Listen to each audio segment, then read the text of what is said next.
আসসালামু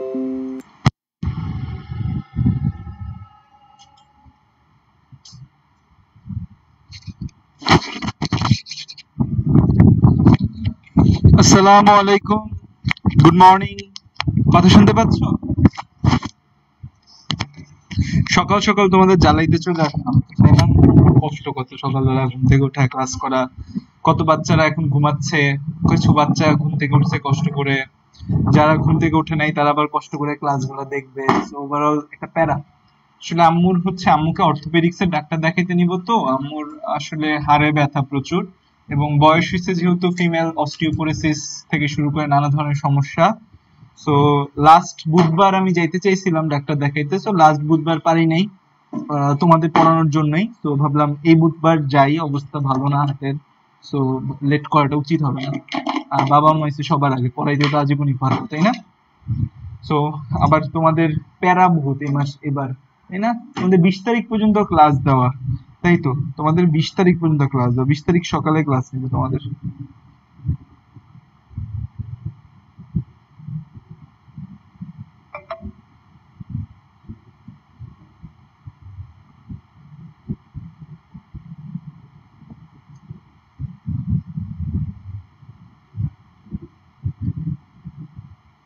ক্লাসগুলো দেখবে,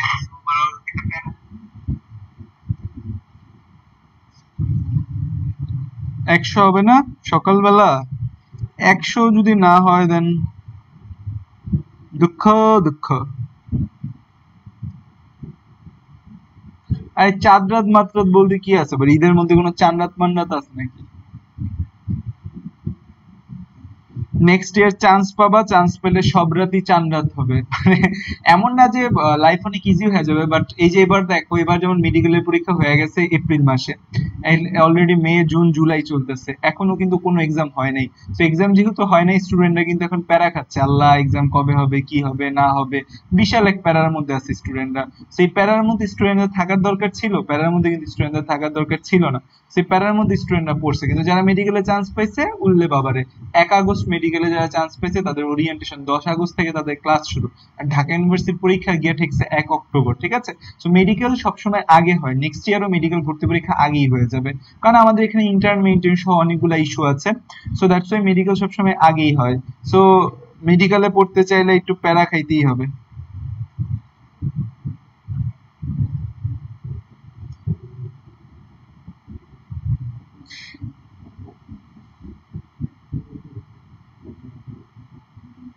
আমি কালকে রাতে ঘুমাইনি তোমাদের আজকে লেকচার প্রিপারেশনের জন্য, কারণ আমার ফিজিক্সের লেকচার গুলা আরো কিভাবে বেটার বানানো যায় সেটা নিয়ে আমার মাথায় চিন্তা করে। আর তোমরা ঘুমাচ্ছ। ব্যাপারটা এটাই, জীবনে তুমি যে জিনিসকে গুরুত্ব দিবা সেই জিনিস তোমাকে ততটা বেনিফিট দিবে, জীবনে যে জিনিসকে তুমি যত কম গুরুত্ব দিবা সেই জিনিস তোমাকে তত কম বেনিফিট দিবে, ঠিক আছে? সবকিছুই ডিপেন্ড করে তোমার ইচ্ছার উপর। আর একটা জিনিস মনে রাখবা, পৃথিবীতে তুমি যদি কোনো কিছু খুব ভালোভাবে চাও না, মানে পৃথিবীতে কোনো কিছু তুমি অনেক অনেক অনেক বেশি করে চাচ্ছ, সেই জিনিস দেখবা তোমার আলটিমেটলি হবেই, হবেই কোনো না কোনো ভাবে তোমার হবে, সেই জিনিসের সাথে তুমি কোনো না কোনো ভাবে লিঙ্কড হতে পারবা, ঠিক আছে? 98। আর দুইজন, আর দুইজন। হতাশ হইলাম, এত কম স্টুডেন্ট সকালবেলা। এর চেয়ে তো ব্যাটলস অফ বায়োলজিতে ফ্রি ক্লাস নিলে আজকে ভালো হইতো, যে সকালবেলা আরো মানুষ থাকতো, ঘোষণা দিলেই হইতো আমি ক্লাস নিব। 100। আচ্ছা, ওকে। তো আসো যে আমরা আজকে প্রথমে ফিজিক্স 2টা অধ্যায় পড়ে ফেলি, তারপর ম্যাথ করব, হ্যাঁ? তো আমরা আজকে ফিজিক্সের দ্বিতীয় পত্রের চতুর্থ অধ্যায়টা পড়তেছি, চতুর্থ, ফোর্থ চ্যাপ্টার, দ্বিতীয় পত্রের ফোর্থ চ্যাপ্টার পড়তেছি। তো ফোর্থ চ্যাপ্টার আর ফিফথ চ্যাপ্টার, দুইটা চ্যাপ্টার খুব মজার। তো ফোর্থ চ্যাপ্টারে কি আছে আমাদের? ফোর্থ চ্যাপ্টারে আছে হচ্ছে আমাদের বিদ্যুৎ প্রবাহের চুম্বক ক্রিয়া। আমাদের কি? তড়িৎ প্রবাহের চুম্বক ক্রিয়া ও চুম্বকত্বের উপর হচ্ছে এই চ্যাপ্টারটা। চ্যাপ্টারটা কিসের উপর? অধ্যায়টার নাম হচ্ছে তড়িৎ প্রবাহের চুম্বক ক্রিয়া, তড়িৎ প্রবাহের চুম্বক ক্রিয়া ও চুম্বকত্ব। সো এই চ্যাপ্টারটার মধ্যে আসলে বেসিক্যালি অনেক অনেক অনেক অনেক কথা আছে, এই অধ্যায়ে বই খুললে মাথা ঘুরাবে। সো মোটামুটি ক্লাস নোটটা আমি এমন ভাবে প্রিপেয়ার করেছি যেন ক্লাস নোটটা পড়লেই তোমার আর বই খোলা না লাগে। সো আসো যে আমাদের তড়িৎ প্রবাহের চুম্বক কি। এখন ফার্স্ট ইম্পর্টেন্ট কথা হইছে, আমাদের দুইটা জিনিস আছে এই অধ্যায়ে, আছে তড়িৎ প্রবাহের চুম্বক ক্রিয়া। এই অধ্যায়ে কি আছে আমাদের? তড়িৎ প্রবাহের চুম্বক ক্রিয়া, মানে তড়িৎ প্রবাহের মাধ্যমে আমরা বিদ্যুৎ তৈরি করেছি। আরেকটা আর এর পরের অধ্যায় আছে চৌম্বক ক্রিয়ার মাধ্যমে, চৌম্বক ক্রিয়ার মাধ্যমে তড়িৎ, চৌম্বক ক্রিয়ার মাধ্যমে তড়িৎ। এটা হচ্ছে আমাদের কোন অধ্যায়ে আছে? এটা আমাদের পঞ্চম অধ্যায়ে আছে। তো তড়িৎ প্রবাহের চৌম্বক ক্রিয়া, এটা আবিষ্কার করছে বিজ্ঞানী ওয়ারস্টেড। কে আবিষ্কার করেছে এটা? এটা বিজ্ঞানী ওয়ারস্টেড আবিষ্কার করেছে যে তড়িৎ প্রবাহের মাধ্যমে চৌম্বক তৈরি করা। এটা কে আবিষ্কার করেছে? বিজ্ঞানী ওয়ারস্টেড। আর চৌম্বক ক্রিয়ার মাধ্যমে তড়িৎ উৎপাদন করা কে করছে? এটা মাইকেল ফ্যারাডে সাহেব করছে। কোন সাহেব করছে? মাইকেল ফ্যারাডে সাহেব করছে। ফ্যারাডে, মাইকেল ফ্যারাডে সাহেব এই কাজটা করছে। তো তড়িৎ প্রবাহের চৌম্বক ক্রিয়া আর হচ্ছে চৌম্বক ক্রিয়ার মাধ্যমে তড়িৎ উৎপাদন, কাজটা কে করছে? মাইকেল ফ্যারাডে করছে। কে করছে? মাইকেল ফ্যারাডে করছে। তো এই যে আমাদের তড়িৎ প্রবাহের মাধ্যমে চৌম্বক ক্রিয়া আমি করব, তো আমাদের বেসিক্যালি একটা চৌম্বক ক্ষেত্র তৈরি হবে। চৌম্বক ক্ষেত্র যে আছে, এই চৌম্বক ক্ষেত্রের একক কি? চৌম্বক ক্ষেত্রের একক হচ্ছে বর্তমানে টেসলা, ইলন মাস্কের যে টেসলা আছে, এই টেসলা বা হয়তো নিকোলা টেসলার নাম অনুযায়ী টেসলা নামকরণ করা হয়েছে। তো চৌম্বক ক্ষেত্রের একক, এই অধ্যায়ে এককগুলা খুব ফ্রাস্ট্রেটিং, অনেক অনেক অনেক অনেক একক আছে। সো দ্যাটস ওয়াই যে জায়গায় একক পাবা এই এককগুলোর মধ্যে একটি স্টার মার্ক দিয়ে রাখবা। আমি এককগুলা মোটামুটি একসাথে সাজায় রাখছি, তোমাদের সাজায় লেখা দিচ্ছি।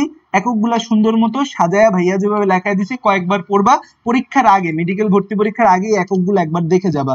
সো এই এককগুলোর ক্ষেত্রে লেখা রাখো এক্সাম নাইট, এক্সাম নাইট, এক্সামের আগের রাতে এটা দেখতে হবে। তো এই চ্যাপ্টারে অনেকগুলো একক আছে যেগুলা আমাদের একটু ভেজাল লাগে এককের মধ্যে।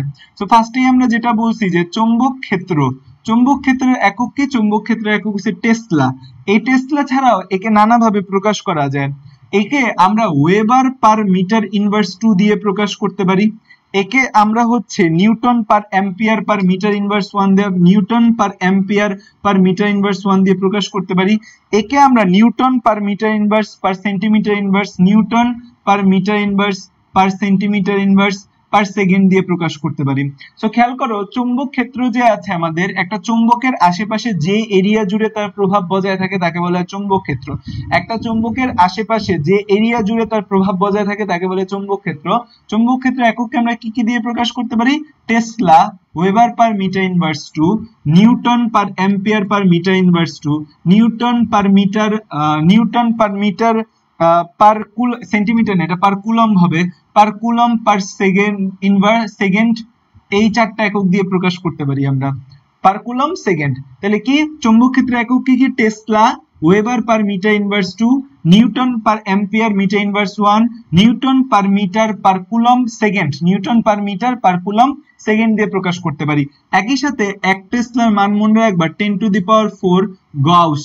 গাউসের সূত্র বলতে একটা সূত্র আছে না, আমরা বেসিক্যালি বিদ্যুৎ ক্ষেত্রের ক্ষেত্রে গাউসের সূত্র বের করি, বাট এখানে আমাদের চৌম্বক ক্ষেত্রের সাথেও এর একটা রিলেশন আছে 10⁴ গাউস। এই এককগুলা কষ্ট করে মুখস্থ করতে হবে, এই এককগুলা একটু কঠিন, অনেকগুলো একক একটু কষ্ট করে মনে রাখতে হবে। আমি এককগুলো সব আলাদা করে দিচ্ছি। চৌম্বক ক্ষেত্র টেসলা বা weber per metre inverse 2, newton per ampere per metre inverse 1, newton per metre inverse 1 per coulomb second. তারপর আসা যাক আমাদের চৌম্বক ফ্লাক্স, তারপর আসা যাক হচ্ছে আমাদের চৌম্বক ফ্লাক্স, তারপর আসা যাক হচ্ছে আমাদের চৌম্বক ফ্লাক্স। এই যে চৌম্বক ফ্লাক্স আছে, এই চৌম্বক ফ্লাক্সের একক কি?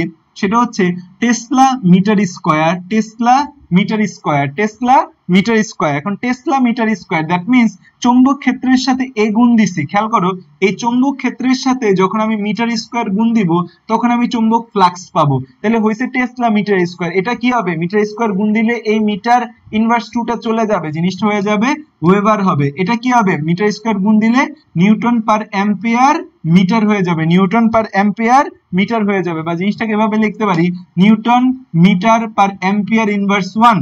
চৌম্বক ফ্লাক্স হচ্ছে যে একক ক্ষেত্রফলের মধ্য দিয়ে প্রবাহিত, মানে চৌম্বক ক্ষেত্রের একক ক্ষেত্রফলের মধ্য দিয়ে প্রবাহিত বলরেখাকে বলা হয় চুম্বক ফ্লাক্স। তাহলে চুম্বক ক্ষেত্রের সাথে একক ক্ষেত্রফল, দ্যাট মিন্স মিটার স্কয়ার গুণ দিলে আমরা পাবো tesla metre square, weber, newton metre per ampere inverse 1 পেয়েছি। তারপর চুম্বক প্রাবল্য বা তীব্রতা, চুম্বক প্রাবল্য, চুম্বক প্রাবল্য, চুম্বক প্রাবল্য বা তীব্রতা, চুম্বক প্রাবল্য বা তীব্রতা। এই চুম্বক প্রাবল্য বা তীব্রতা আমরা প্রকাশ করি হচ্ছে, চুম্বক প্রাবল্য বা তীব্রতা প্রকাশ করি অ্যামিটার মিটার ইনভার্স 1 দিয়ে আমরা হচ্ছে চুম্বক প্রাবল্য বা তীব্রতা প্রকাশ করি।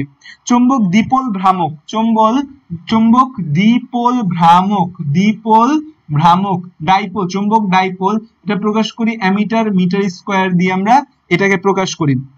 তারপর হচ্ছে চুম্বক প্রবেশ্যতা, চুম্বক প্রবেশ্যতা, চুম্বক প্রবেশ্যতা, চুম্বক প্রবেশ্যতা, এই চুম্বক প্রবেশ্যতা প্রকাশ করি আমরা tesla metre ammeter inverse 1, tesla metre ammeter inverse 1, বা টেসলা মানে হচ্ছে ওয়েবার পার মিটার স্কয়ার, তাহলে জিনিসটা কি আসতেছে, জিনিসটা আসতেছে weber metre inverse 1 ammeter inverse 1, কারণ টেসলা মানে ওয়েবার পার মিটার ইনভার্স 2, আর এখানে মিটার আছে, তাহলে মিটার ইনভার্স 2 আর মিটার মিলে মিটার ইনভার্স 1 অ্যামিটার ইনভার্স 1। এই কয়টা একক একটু কষ্ট করে মনে রাখতে হবে, মেডিকেল সহ নানা ভর্তি পরীক্ষায় এই কয়টা প্রশ্ন আসতেই পারে, সেই কয়টা প্রশ্ন ভালো ভালো ভালো ভালো করে মনে রাখবেন, এই কয়টা প্রশ্ন ভালো ভালো ভালো করে মনে রাখবেন, ঠিক আছে? তাহলে এই কয়টা প্রশ্ন কষ্ট করে মনে রাখতে হবে, ঠিক আছে? এই কয়টা মান মনে রাখতে হবে। তৃতীয় অধ্যায় পড়াবো না, সবই পড়াবো রে বাবা, কোনো কিছুই বাদ যাবে না, সবই পড়াবো, সময় দিতে হবে আমাকে, ঠিক আছে? সবই পড়াবো, এমন কিছু থাকবে না যেটা তোমাদের পড়াবো না, আমি সর্বোচ্চ চেষ্টা করতেছি আমার সাইড থেকে। লেখা শেষ হলে বইলো। আচ্ছা, এই চুম্বক প্রবেশ্যতার মানটা, আমাদের চুম্বক প্রবেশ্যতা শূন্য স্থানে কত, এই জিনিসটা আমাদের এমসিকিউ তে আসে। শূন্য স্থানে চুম্বক প্রবেশ্যতা কত? শূন্য স্থানে চুম্বক প্রবেশ্যতা হচ্ছে 4 pi into 10 to the power -7, 4 pi into 10 to the power -7 weber ammeter inverse 1, weber ammeter inverse 1 per metre inverse 1, weber ammeter inverse 1 per metre inverse 1, ঠিক আছে? লেখা শেষ হয়েছে? এটা লেখো যে চুম্বক প্রবেশ্যতা শূন্য মাধ্যমে কত, শূন্য স্থানে।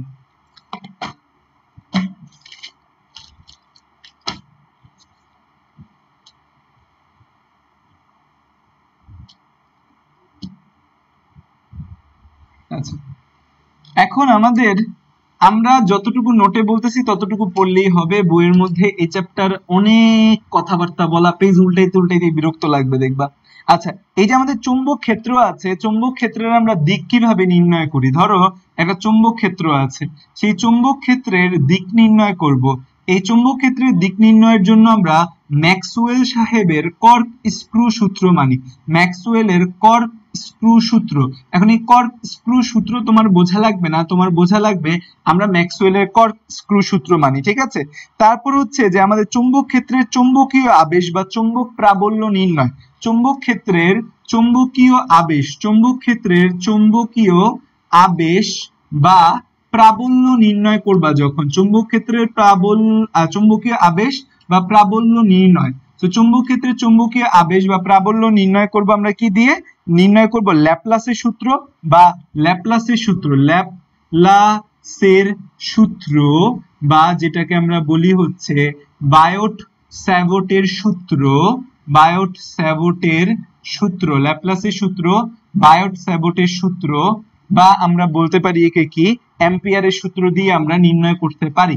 এই তিনটা সূত্র দিয়ে আমরা কি করতে পারি? আমরা হচ্ছে চুম্বকীয় আবেশের চুম্বকীয় আবেশ, চুম্বক ক্ষেত্রের চুম্বকীয় আবেশ বা প্রাবল্য নির্ণয় করতে পারি।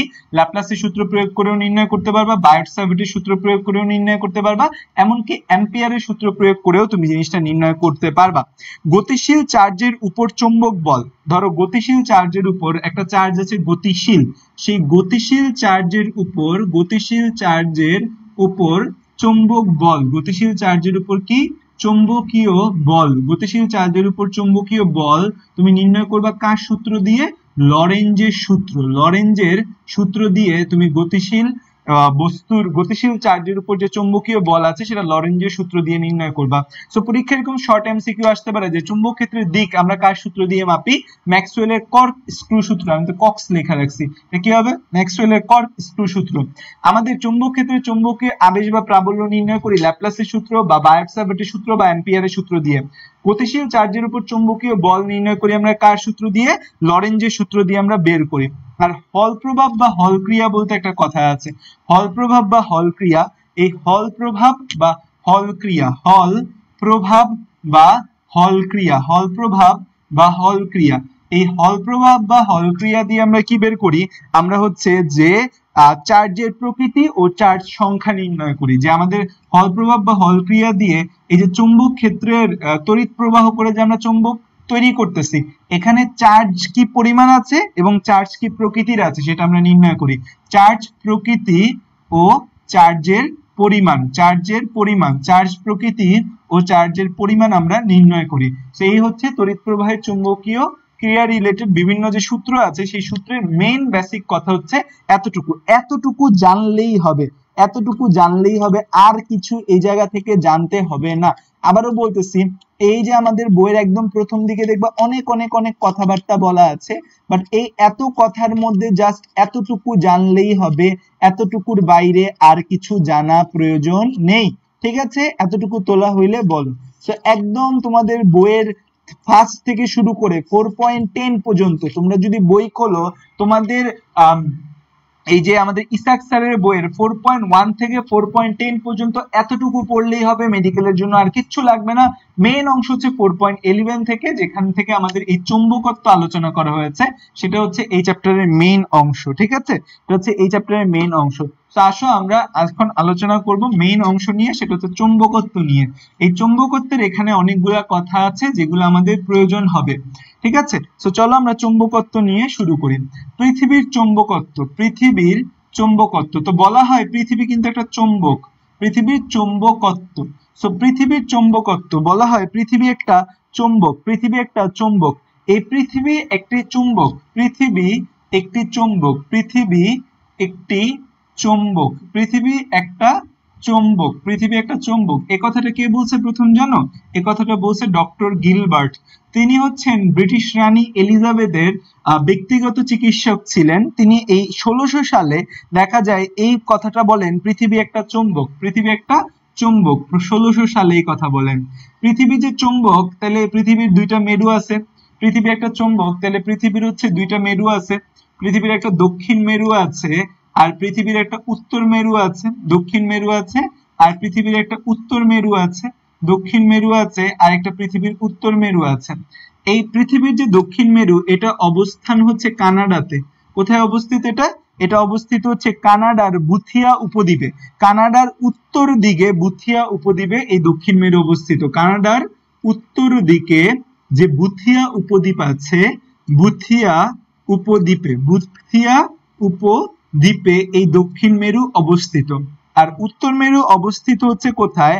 আন্টার্কটিকা মহাদেশে। আন্টার্কটিকা মহাদেশের দক্ষিণে ভিক্টোরিয়া অঞ্চলে। উত্তর মেরু অবস্থিত হচ্ছে আন্টার্কটিকা, আন্টার্কটিকা মহাদেশের, আন্টার্কটিকা মহাদেশে, এই যে আন্টার্কটিকা মহাদেশ আছে, এই আন্টার্কটিকা মহাদেশের আমাদের হচ্ছে দক্ষিণে ভিক্টোরিয়া অঞ্চলে।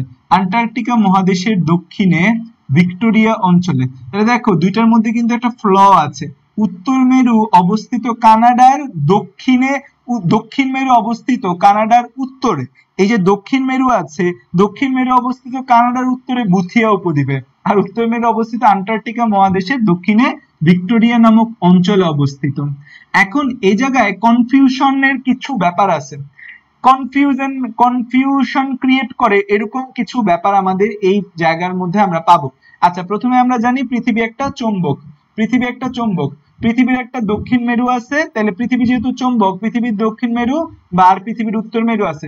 পৃথিবীর দক্ষিণ মেরুটা অবস্থিত কানাডার উত্তর দিকে বুথিয়া উপদ্বীপে, আর পৃথিবীর উত্তর মেরু অবস্থিত হচ্ছে, মানে চুম্বক উত্তর মেরু অবস্থিত হচ্ছে আন্টার্কটিকা মহাদেশের দক্ষিণে ভিক্টোরিয়া অঞ্চলে। আন্টার্কটিকা মহাদেশের দক্ষিণে কোন অঞ্চলে? আন্টার্কটিকা অঞ্চলের দক্ষিণে ভিক্টোরিয়া অঞ্চলে, ভিক্টোরিয়া অঞ্চলে। ঠিক আছে, এখন কথা হইছে আমাদের এখানে আমাদের কিছু জিনিস ব্যাপার স্যাপার রয়েছে, এখানে কিছু জিনিস ব্যাপার স্যাপার আমাদের রয়েছে। খেয়াল করে দেখো, আমরা একটা চুম্বক, ধরো একটা চুম্বককে আমরা মুক্তভাবে ঝোলায় দিলাম, একটা চুম্বককে আমি মুক্তভাবে ঝোলায় দিলাম।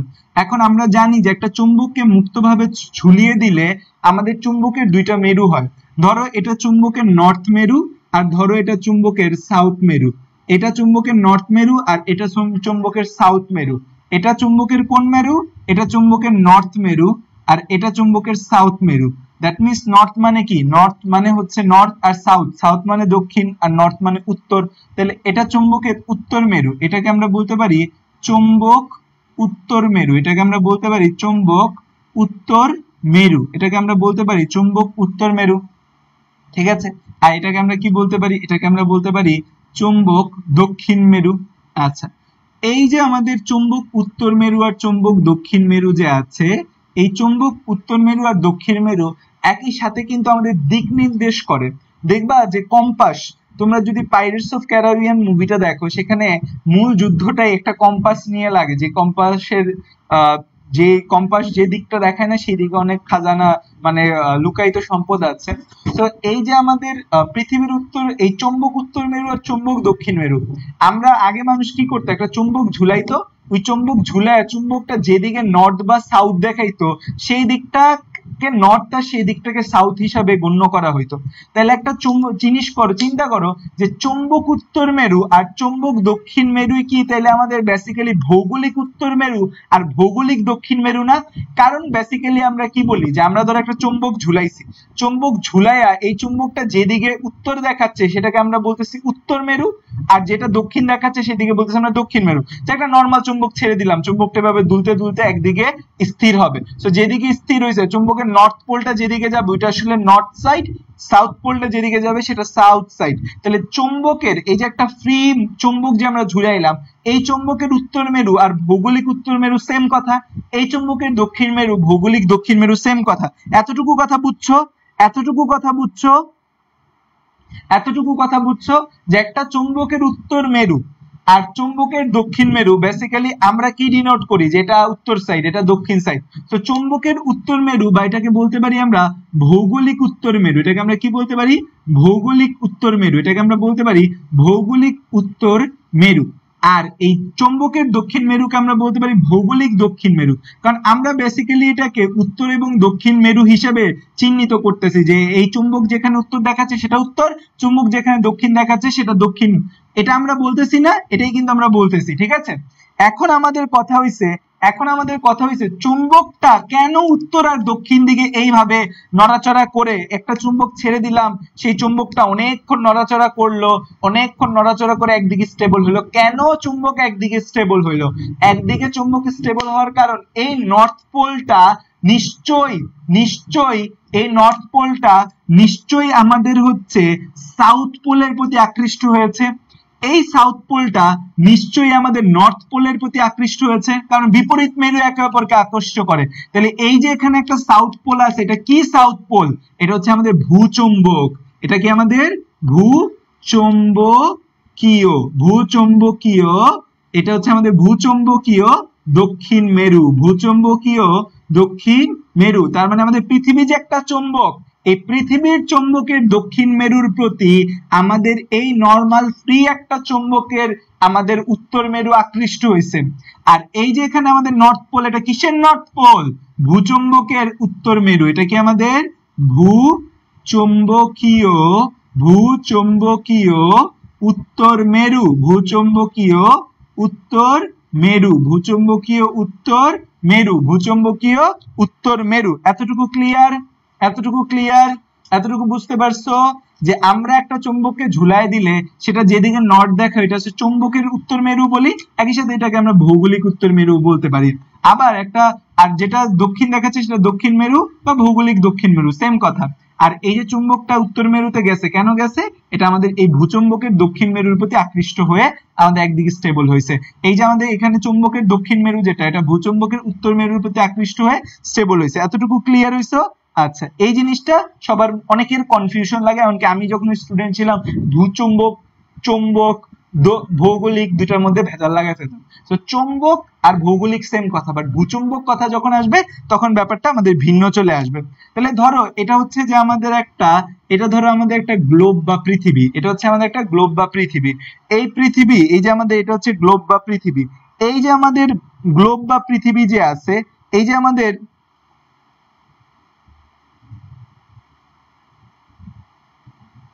এই যে আমাদের ধরো গ্লোব বা পৃথিবী আছে, এটা হচ্ছে আমাদের পৃথিবী।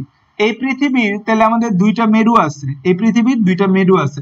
এটা ধরো হচ্ছে পৃথিবীর, এটা ধরো হচ্ছে পৃথিবীর উত্তর মেরু, এটা হচ্ছে পৃথিবীর উত্তর মেরু, এটা হচ্ছে পৃথিবীর উত্তর মেরু, আর এটা হচ্ছে পৃথিবীর দক্ষিণ মেরু, এটা হচ্ছে পৃথিবীর দক্ষিণ মেরু। একটা উত্তর মেরু বললাম, আরেকটাকে বললাম আমরা পৃথিবীর দক্ষিণ মেরু।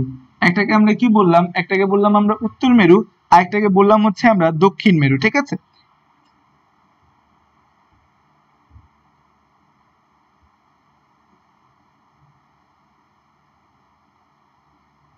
কাছে। তাহলে একটা উত্তর মেরু পাইলাম, একটা দক্ষিণ মেরু পাইলাম। এই যে মাঝখানের যে লাইনটা উত্তর মেরু এবং দক্ষিণ মেরু, এটা কি আমাদের ভৌগোলিক উত্তর মেরু, আর এটা হচ্ছে আমাদের ভৌগোলিক দক্ষিণ মেরু। তো এটা আমাদের কি, এটা হচ্ছে আমাদের ভৌগোলিক উত্তর মেরু, এটা হচ্ছে আমাদের ভৌগোলিক উত্তর মেরু, এটা আমাদের কি ভৌগোলিক উত্তর মেরু, এটা হচ্ছে আমাদের ভৌগোলিক উত্তর মেরু, আর এটা হচ্ছে আমাদের ভৌগোলিক দক্ষিণ মেরু, ভৌগোলিক দক্ষিণ মেরু, ভৌগোলিক দক্ষিণ মেরু, ভৌগোলিক উত্তর মেরু, আর এটা হচ্ছে আমাদের ভৌগোলিক দক্ষিণ মেরু। আর এই যে এদের মাঝখানের যে সংযোগ লাইনটা, এই সংযোগ লাইনটাকে আমরা বলতে পারি এটা হচ্ছে একটা ভৌগোলিক অক্ষ। এটাকে আমরা কি বলতে পারি, এটাকে বলতে পারি আমরা ভৌগোলিক অক্ষ, এটাকে আমরা বলতে পারি একটা ভৌগোলিক অক্ষ, এটাকে আমরা কি বলতে পারি, এটাকে আমরা বলতে পারি ভৌগোলিক অক্ষ। তাহলে আমরা দেখতে পাচ্ছি যে আমাদের ভৌগোলিক অক্ষ আমরা পাইলাম। তাহলে একটা ভৌগোলিক উত্তর মেরু পেয়েছি, একটা ভৌগোলিক দক্ষিণ মেরু পেয়েছি, একটা ভৌগোলিক উত্তর মেরু, একটা ভৌগোলিক দক্ষিণ মেরু। এখন আমাকে বলো তো, এই যে ভৌগোলিক উত্তর মেরু যে আছে, এই ভৌগোলিক উত্তর মেরুতে ভূচম্বকের কোন মেরু থাকবে? এই ভৌগোলিক উত্তর মেরু যে আছে, এই ভৌগোলিক উত্তর মেরু যে জায়গাটায়, সে জায়গাটায় দেখা যায় আমাদের এটা তো ভৌগোলিক উত্তর মেরু। সো আমরা যখন একটা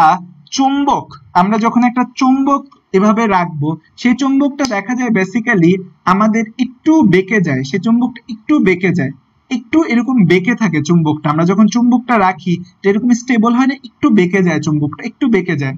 তো আমরা যে একটা চুম্বক যদি এই মাঝ বরাবর ধরে রাখি, এই চুম্বকটা দেখা যাবে এরকম একটু আমাদের বেঁকে থাকবে, চুম্বকটা একটু বেঁকে থাকবে, একটু বেঁকে এরকম ভাবে চুম্বকটা আমাদের স্টেবল হবে, এরকম ভাবে চুম্বকটা আমাদের স্টেবল হবে, এরকম ভাবে চুম্বকটা স্টেবল হবে।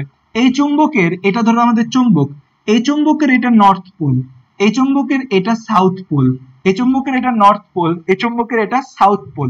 কিন্তু এই যে আমাদের ধরো যদি আমি ভূচুম্বক বলি, ধরো এখানে আমাদের একটা ভূচুম্বক আছে, আর এখানে আমাদের আরেকটা ভূচুম্বক আছে, ঠিক আছে, ভূচুম্বক। তাহলে এটা আমাদের ধরো যে ভূচুম্বকটা আমাদের আছে, এই ভূচুম্বকের কোন মেরু এটা? এটা আমাদের ভূচুম্বকের দক্ষিণ মেরু, এটা হচ্ছে আমাদের ভূচুম্বকের আমাদের দক্ষিণ মেরু, এটা হচ্ছে আমাদের ভূচুম্বকের দক্ষিণ মেরু, ভূচুম্বকের দক্ষিণ মেরু। আর এই যে এটা আছে আমাদের, এটা এই যে এটা দেখতে পাচ্ছি আমরা, এটা দিলে আমাদের কি হবে? এটা হবে আমাদের ভূচুম্বকের উত্তর মেরু। এটা কি আমাদের? এটা হচ্ছে আমাদের এই ভূচুম্বকের, এটা হচ্ছে আমাদের এই ভূচুম্বকের উত্তর মেরু, ভূচুম্বকের উত্তর মেরু, ভূচুম্বকের উত্তর মেরু। তাহলে খেয়াল করো, আমাদের এই যে এটা আমাদের ভৌগোলিক উত্তর মেরু বলতেছি, এটা আমাদের বলতেছি আমাদের ভৌগোলিক দক্ষিণ মেরু, ঠিক আছে। এখন এই যে আমাদের ভৌগোলিক উত্তর মেরু আর ভৌগোলিক দক্ষিণ মেরু যে আমরা বলতেছি, ভৌগোলিক উত্তর মেরু আর ভৌগোলিক দক্ষিণ মেরু, এই ভৌগোলিক উত্তর মেরু আর ভৌগোলিক দক্ষিণ মেরু বরাবর যে আমাদের লাইনটা, এই লাইনটাকে আমরা বলতেছি হচ্ছে ভৌগোলিক অক্ষ।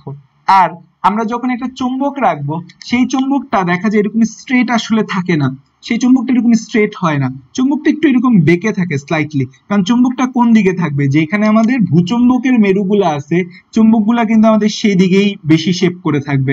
তো আমাদের এই চুম্বকগুলা একটু এরকম বেঁকে যায়, বেঁকে গিয়ে আমাদের এইভাবে থাকে। সো এইটা ধরো একটা নর্মাল আমি মুক্ত চুম্বক দিলাম, এই মুক্ত চুম্বকের নর্থ পোল দেখাচ্ছে এটা, সাউথ পোল দেখাচ্ছে এটা, সেই অনুযায়ী আমি এই মেরু, এই অক্ষটাকে বলছি ভৌগোলিক উত্তর মেরু, বা এটা চুম্বক উত্তর মেরু আমাদের, এটাকে আমি বলছি ভৌগোলিক দক্ষিণ, আমাদের ভৌগোলিক দক্ষিণ মেরু, কারণ এটা চুম্বকের দক্ষিণ মেরু। কিন্তু এখানে এই যে চুম্বকটা নর্থ দিকে, এটি চুম্বকের নর্থ পোলটা এদিকে কেন আছে? এদিকে আছে কারণ এখানে আমাদের ভূচুম্বকের দক্ষিণ মেরু আছে। চুম্বকের সাউথ পোলটা এখানে কেন আছে? কারণ এখানে আমাদের ভূচুম্বকের কি আছে? উত্তর মেরু আছে। ভূচুম্বকের কি আছে? ভূচুম্বকের উত্তর মেরু আছে, ঠিক আছে। তো এই জিনিসটা আমাদের একটু, এটা একটু আমাদের বেঁকে থাকে নরমালি। সো এই মানটা আমাদের জানতে হবে। সো এই যে আমাদের এই অক্ষটা, সো তাহলে এই অক্ষটা বেসিক্যালি কার অক্ষ? এই যে আমাদের অক্ষটা, এ বরাবর যদি আমি একটা লাইন টানি, এ বরাবর আমি একটা লাইন টানলে বেসিক্যালি এটা আমি কার লাইন পাবো? ধরো এ বরাবর আমি একটা অক্ষ টানলাম, এ বরাবর আমি একটা অক্ষ টানলাম, এ বরাবর যে অক্ষটা আমি টানলাম, এই অক্ষটা তাহলে আমাদের কিসের অক্ষ বলো তো? এই যে বরাবর যে অক্ষটা টানলাম, এ বরাবর আমাদের চুম্বকটা স্টেবল হচ্ছে, বাট এ বরাবর আসলে বেসিক্যালি আমাদের কি আছে? এ বরাবর বেসিক্যালি আমাদের হচ্ছে ভূচুম্বক আছে না? এ বরাবর আমাদের কি আছে? ভূচুম্বক। তাহলে এটা ভূচুম্বকীয় অক্ষ। এটা তাহলে আমাদের কিসের অক্ষ? এটা আমাদের ভূচুম্বকীয় অক্ষ। এটা বেসিক্যালি কি আমাদের ভূচুম্বকীয় অক্ষ। এবং দেখা যায় এই ভৌগোলিক অক্ষ আর ভূচুম্বকীয় অক্ষের মধ্যবর্তী কোণ 18 ডিগ্রি হয়। এই ভৌগোলিক অক্ষ আর ভূচম্বকীয় অক্ষের মধ্যবর্তী কোণ কত হয় 18 ডিগ্রি হয়। কত ডিগ্রি হয় 18 ডিগ্রি হয়। তাহলে খেয়াল করো এই বরাবর যেটা গেছে এটা কিন্তু আমাদের ভৌগোলিক অক্ষ, এ বরাবর যেটা গেছে সেটা কিন্তু আমাদের ভৌগোলিক অক্ষ, আর এই বরাবর যেটা আছে এটা কিন্তু আমাদের চৌম্বক অক্ষ, ভূচম্বকীয় অক্ষ। কারণ এখানে আমাদের ভূচম্বক আছে, ভূচম্বকটা এই বরাবর আছে দেখা, ভূচম্বকটা এই বরাবর আছে দেখা আমরা কিন্তু কি করছি, আমাদের যে চুম্বকটা, আমরা নরমাল চুম্বক, একটা জিনিস বোঝার চেষ্টা করো, আমরা পৃথিবীটা গোল বা চ্যাপ্টা আকৃতির, এজন্য আমরা পৃথিবীর উত্তর আর দক্ষিণ মেরু মাঝ বরাবর টানছি, যে বলতেছে এটা ভৌগোলিক উত্তর মেরু, এটা আমাদের ভৌগোলিক দক্ষিণ মেরু, আমরা মেরুটা মাঝ বরাবর টানছি, সো এটা আমাদের ভৌগোলিক অক্ষ।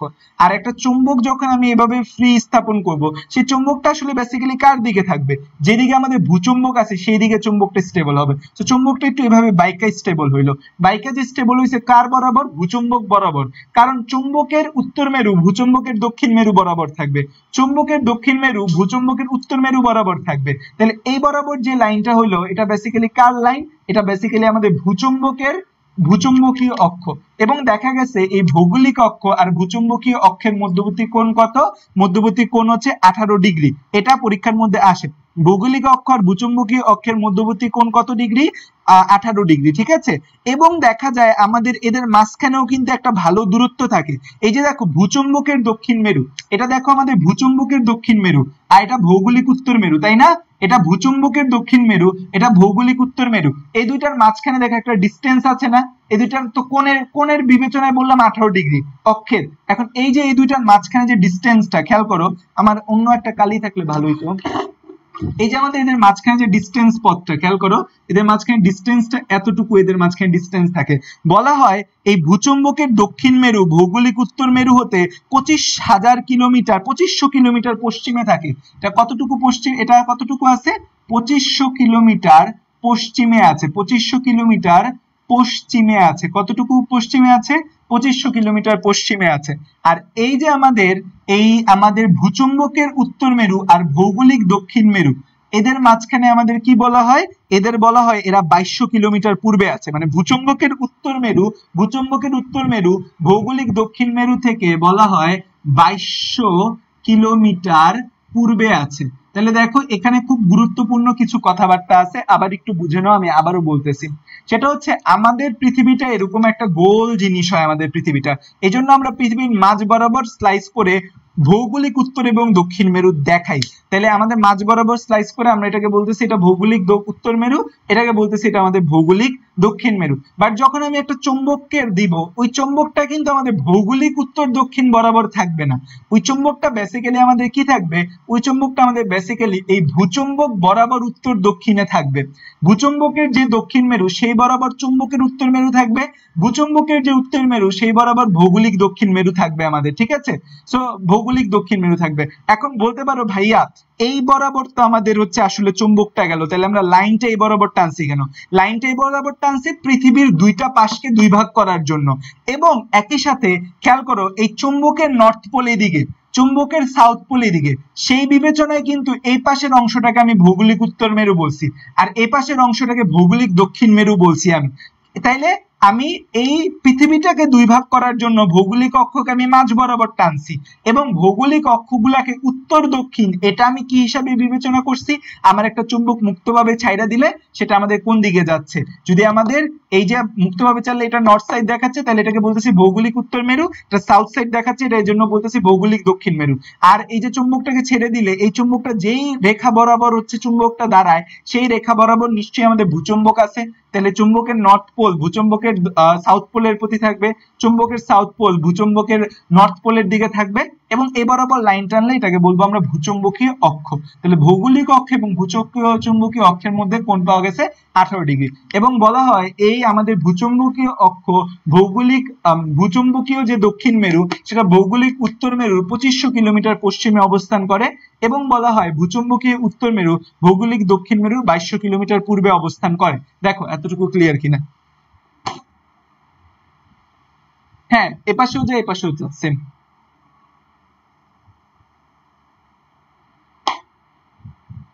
পৃথিবী সমতল, হ্যাঁ পৃথিবী নিয়ে অনেক কথা আছে, পৃথিবী সমতল বলা হয়, পৃথিবীরে ডিমের মতো বলা হয়, কমলা লেবুর মতো বলা হয়, পৃথিবীকে হচ্ছে যে আলুর মতো বলা হয়, মানুষের মুখের মতো বলা হয়, অনেক নাম আছে পৃথিবীর।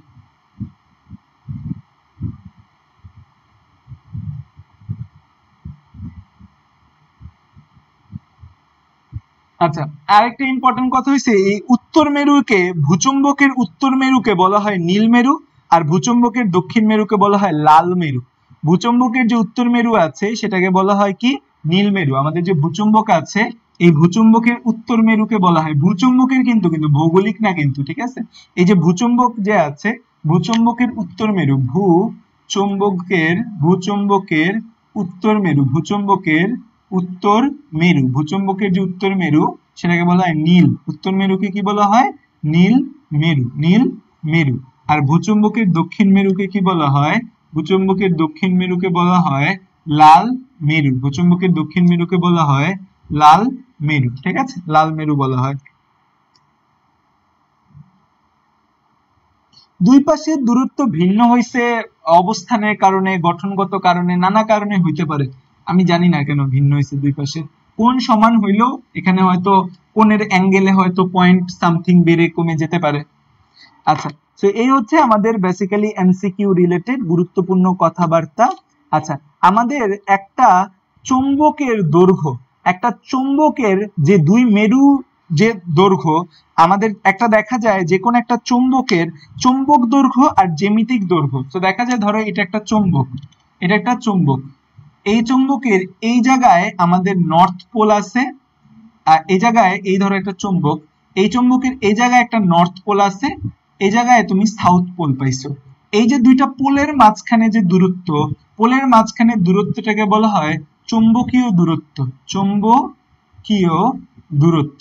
এই যে চুম্বকের দুইটা পোল, পোলের মাঝখানে যে দূরত্ব তাকে বলা হয় চৌম্বকীয় দূরত্ব। আর এই যে চুম্বকের বেসিক্যালি একটা কাঁটা কম্পাস নিয়ে সেই চুম্বকের এক প্রান্ত থেকে আরেক প্রান্ত মাপা, সেটাকে বলা হয় জ্যামিতিক দূরত্ব। সেটাকে কি বলা হয়? সেটাকে বলা হয় জ্যামিতিক দূরত্ব। তো একটা চুম্বকের যে দুইটা পোল, যে জায়গাটায় আমাদের মানে নর্থ পোলটা বেসিক্যালি থাকে আর যে জায়গাটায় আমাদের সাউথ পোলটা বেসিক্যালি থাকে, মানে যে জায়গাটা আমাদের আকর্ষণ বিকর্ষণ সবচেয়ে বেশি থাকে, এটাকে নর্থ, এটা সাউথ, এই দুইটা পোলের মাঝখানে যে দূরত্ব সেটাকে বলে চৌম্বকীয় দূরত্ব। আর পুরো চৌম্বকটা স্কেলে নিয়ে মাপলে যে দূরত্ব পাবা সেটাকে বলে জ্যামিতিক দূরত্ব। সো কোনটা বড়, জ্যামিতিক দূরত্ব বড় না চৌম্বকীয় দূরত্ব বড়? সো দেখা যায় চৌম্বকীয় দূরত্ব, বা বই এটাকে দৈর্ঘ্য বলছে, চৌম্বকীয় দৈর্ঘ্যটা ছোট আর জ্যামিতিক দৈর্ঘ্যটা আমাদের বড়। সো বেসিক্যালি দেখা যায় এই আমাদের চৌম্বকীয়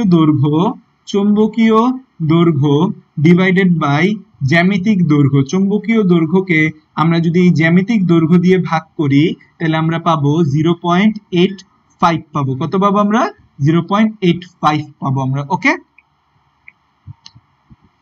আচ্ছা, ভূচৌম্বকের উপাদান মোট তিনটা, এটা এমসিকিউ তে প্রচুর আসে আমাদের। ভূচৌম্বকের উপাদান কয়টা? আমাদের ভূচৌম্বকের উপাদান হচ্ছে আমাদের তিনটা। ভূচৌম্বকের উপাদান কয়টা? ভূচৌম্বকের উপাদান হচ্ছে আমাদের তিনটা। এক নম্বরে হচ্ছে আমাদের বিচ্যুতি কোণ, দুই নম্বরে যে ইস্যুটা সেটা হচ্ছে আমাদের বিনতি কোণ, এবং তিন নম্বরে হচ্ছে আমাদের আনুভূমিক উপাংশ, নট উলম্ব উপাংশ। ভূচৌম্বক ক্ষেত্রের আনুভূমিক প্রাবল্য, ভূচৌম্বক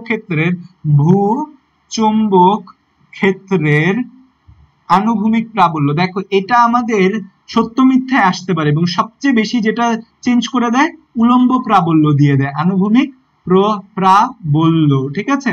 বিচ্যুতি কোণ, বিনতি কোণ, ভূচৌম্বক ক্ষেত্রের আনুভূমিক প্রাবল্য, এটাকে চেঞ্জ করে উলম্ব প্রাবল্য দিয়ে দিব। বিচ্যুতি কোণের ইংরেজিটা জেনে নাও, ডিক্লাইনেশন। বিচ্যুতি কোণের ইংরেজি কি? ডিক্লাইনেশন। বিনতি কোণের ইংরেজিটা জেনে নাও, বিনতি কোণের ইংরেজিটা হচ্ছে অ্যাঙ্গেল অফ ডিপ বা inclination, angle of deep or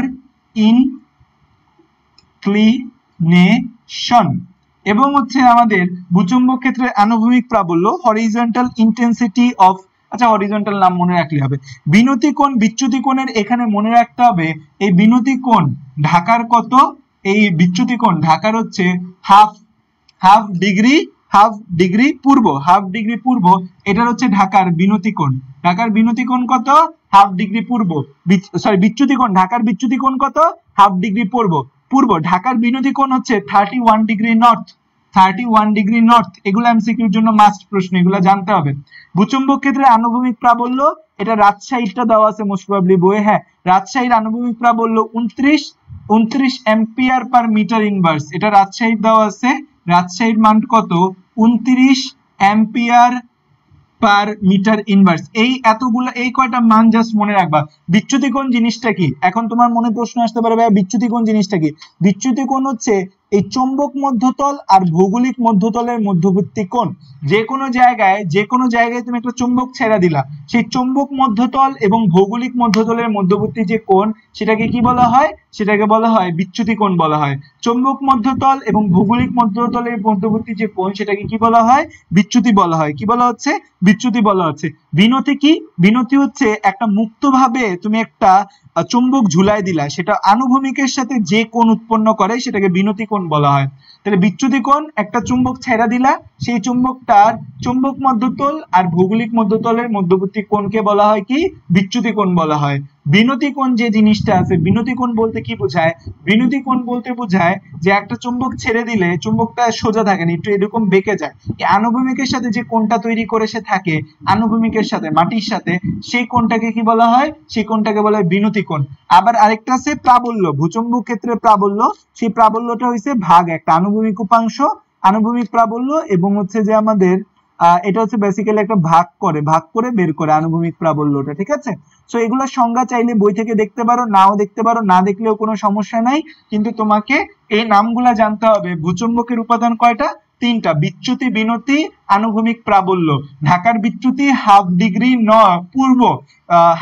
পূর্ব, আর হচ্ছে যে বিনতি কত ঢাকার বিনতি 31 ডিগ্রি নর্থ, আর আনুভূমিক প্রাবল্য রাজশাহীর দেওয়া আছে 29 অ্যাম্পিয়ার পার মিটার ইনভার্স 1। এতটুকু লেখা হইলে বইলো।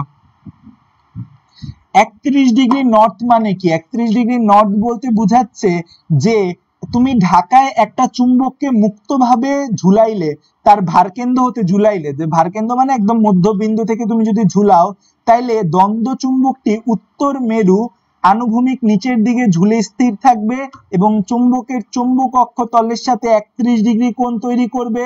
অনেকগুলা কথাবার্তা কঠিন বলা আছে, তুমি চাইলে বই থেকে বুঝে নিতে পারো চাইলে। ঠিক আছে? আমাদের পরীক্ষার জন্য এটা বোঝার প্রয়োজনীয়তা নাই।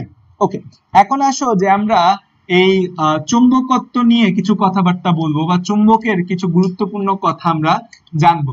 যেমন হচ্ছে যে আমাদের আমরা চুম্বকের কিছু গুরুত্বপূর্ণ কথা কি জানবো? আচ্ছা, একটা হচ্ছে কুড়ি বিন্দু। আমাদের একটা টার্ম আছে কুড়ি বিন্দু।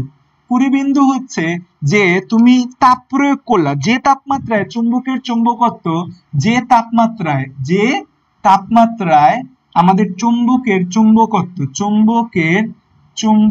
যে তাপমাত্রায় চুম্বকের চুম্বকত্ব সম্পূর্ণ বিলুপ্ত হয়, যে তাপমাত্রায় চুম্বকের চুম্বকত্ব সম্পূর্ণ বিলুপ্ত হয় তাকে বলে কুড়ি বিন্দু, কুড়ি বিন্দু বলা হয়। যেমন হচ্ছে লোহার ক্ষেত্রে এই কুড়ি বিন্দু হচ্ছে 1043 কেলভিন হচ্ছে তার চুম্বকত্ব। তারপর এগুলো সব আমরা চুম্বক নিয়ে পড়তেছি, চুম্বকের কুড়ি বিন্দু। ঠিক আছে? তারপর ধারকত্ব হইছে চুম্বক ধারণ করার ক্ষমতা। ধারকত্ব বলতে বোঝায় যে চুম্বক বলের প্রভাব সরিয়ে নেওয়ার পর যে ধর্মের জন্য দেখা যায় আমরা বেসিক্যালি জিনিসগুলাকে কি করি, আবেশ প্রক্রিয়া, ধরো একটা নন চুম্বকীয় অচুম্বকীয় পদার্থ আছে, তার পাশে আইনা একটা চুম্বক ঘষতে থাকি, চুম্বক ঘষতে আবেশ প্রক্রিয়া আমরা কি তৈরি করি? আবেশ প্রক্রিয়া আমরা চুম্বক তৈরি করি। এখন তুমি ধরো চুম্বকটা সরায় নিলা, তুমি একটা অচুম্বকীয় বা চুম্বক না এরকম একটা পদার্থ চারপাশে আইনা একটা চুম্বক ঘষলা, যখন ঘষলা তখন দেখলে সেটাও চুম্বকের মতো আচরণ করতেছে। এখন তুমি চুম্বকটা সরায় নিলা, চুম্বক সরায় নেওয়ার পরও যে বস্তুটা আছে, সেই বস্তুটা যেটার মধ্যে তুমি আবেশ প্রক্রিয়ায় চুম্বক বল প্রয়োগ করছো, তখন সরায় নেওয়ার পরও দেখবা সেটা কিছুক্ষণ চুম্বক ধর্ম প্রদর্শন করতেছে, চুম্বক ধর্ম প্রদর্শন করতেছে। এই যে সেটা কিছুক্ষণ চুম্বক ধর্ম প্রদর্শন করতেছে, চুম্বক ধর্ম প্রদর্শন করার যে ক্ষমতা তার রয়ে গেছে, এখনো যে সে চুম্বকত্বকে ধারণ করে রাখছে, এটাকে বলে চুম্বকের ধারকত্ব। এটাকে কি বলা হয়? চুম্বকের ধারকত্ব। ঠিক আছে? এটাকে কি বলা হয়? চুম্বকের ধারকত্ব। ঠিক আছে? আর এই যে এটাকে বলে চুম্বকের ধারকত্ব, তাহলে এটা আমরা লিখলাম না। আর আরেকটা আছে হচ্ছে যে আমাদের নিগ্রহ সহনশীলতা। সহনশীলতা। এই যে আমরা বলি না আমার ধৈর্যের বাঁধ ভেঙে যাচ্ছে, ধৈর্যের বাঁধ ভেঙে যাচ্ছে। যে ধরো একটা চুম্বকের চুম্বকত্ব নষ্ট করার জন্য উপাদান যা যা দরকার, এই যে ধরো তুমি তাপমাত্রা বাড়াচ্ছ, তারপরে এই চুম্বকটা সরায় নিচ্ছ, তার চুম্বকত্ব নষ্ট করার জন্য যা যা দরকার সবকিছু তুমি দিছো, তাও কি হয়েছে, তার চুম্বকত্ব এখনো রয়ে গেছে। এই যে যতক্ষণ পর্যন্ত চুম্বকত্ব নষ্ট করার জন্য প্রয়োজনীয় উপাদানগুলা সরবরাহ করার পরও যতক্ষণ পর্যন্ত সে সহ্য করে চুম্বকত্ব ধরে রাখতে পারে, সেটাকে বলে নিগ্রহ সহনশীলতা। সেটাকে কি বলে? নিগ্রহ সহনশীলতা বা নিগ্রাহিতা বা শুধু সহনশীলতা বলা হয়। যে চুম্বকত্ব হ্রাসের কারণ থাকা সত্ত্বেও একটা চুম্বক পদার্থ এই যে চুম্বকত্ব ধরে রাখে, এটাকেই বলা হয় নিগ্রহ সহনশীলতা বা নিগ্রহিতা। ঠিক আছে, মানে কি চুম্বকত্ব হ্রাসের বা চুম্বকত্ব নষ্ট হওয়ার কারণ আছে, তাও চুম্বকত্ব ধরে রাখছে, এটাকে বলে নিগ্রহিতা বা নিগ্রহ সহনশীলতা। ক্লিয়ার? এতটুকুর মধ্যে কারো কোনো প্রশ্ন থাকলে বলতে পারো।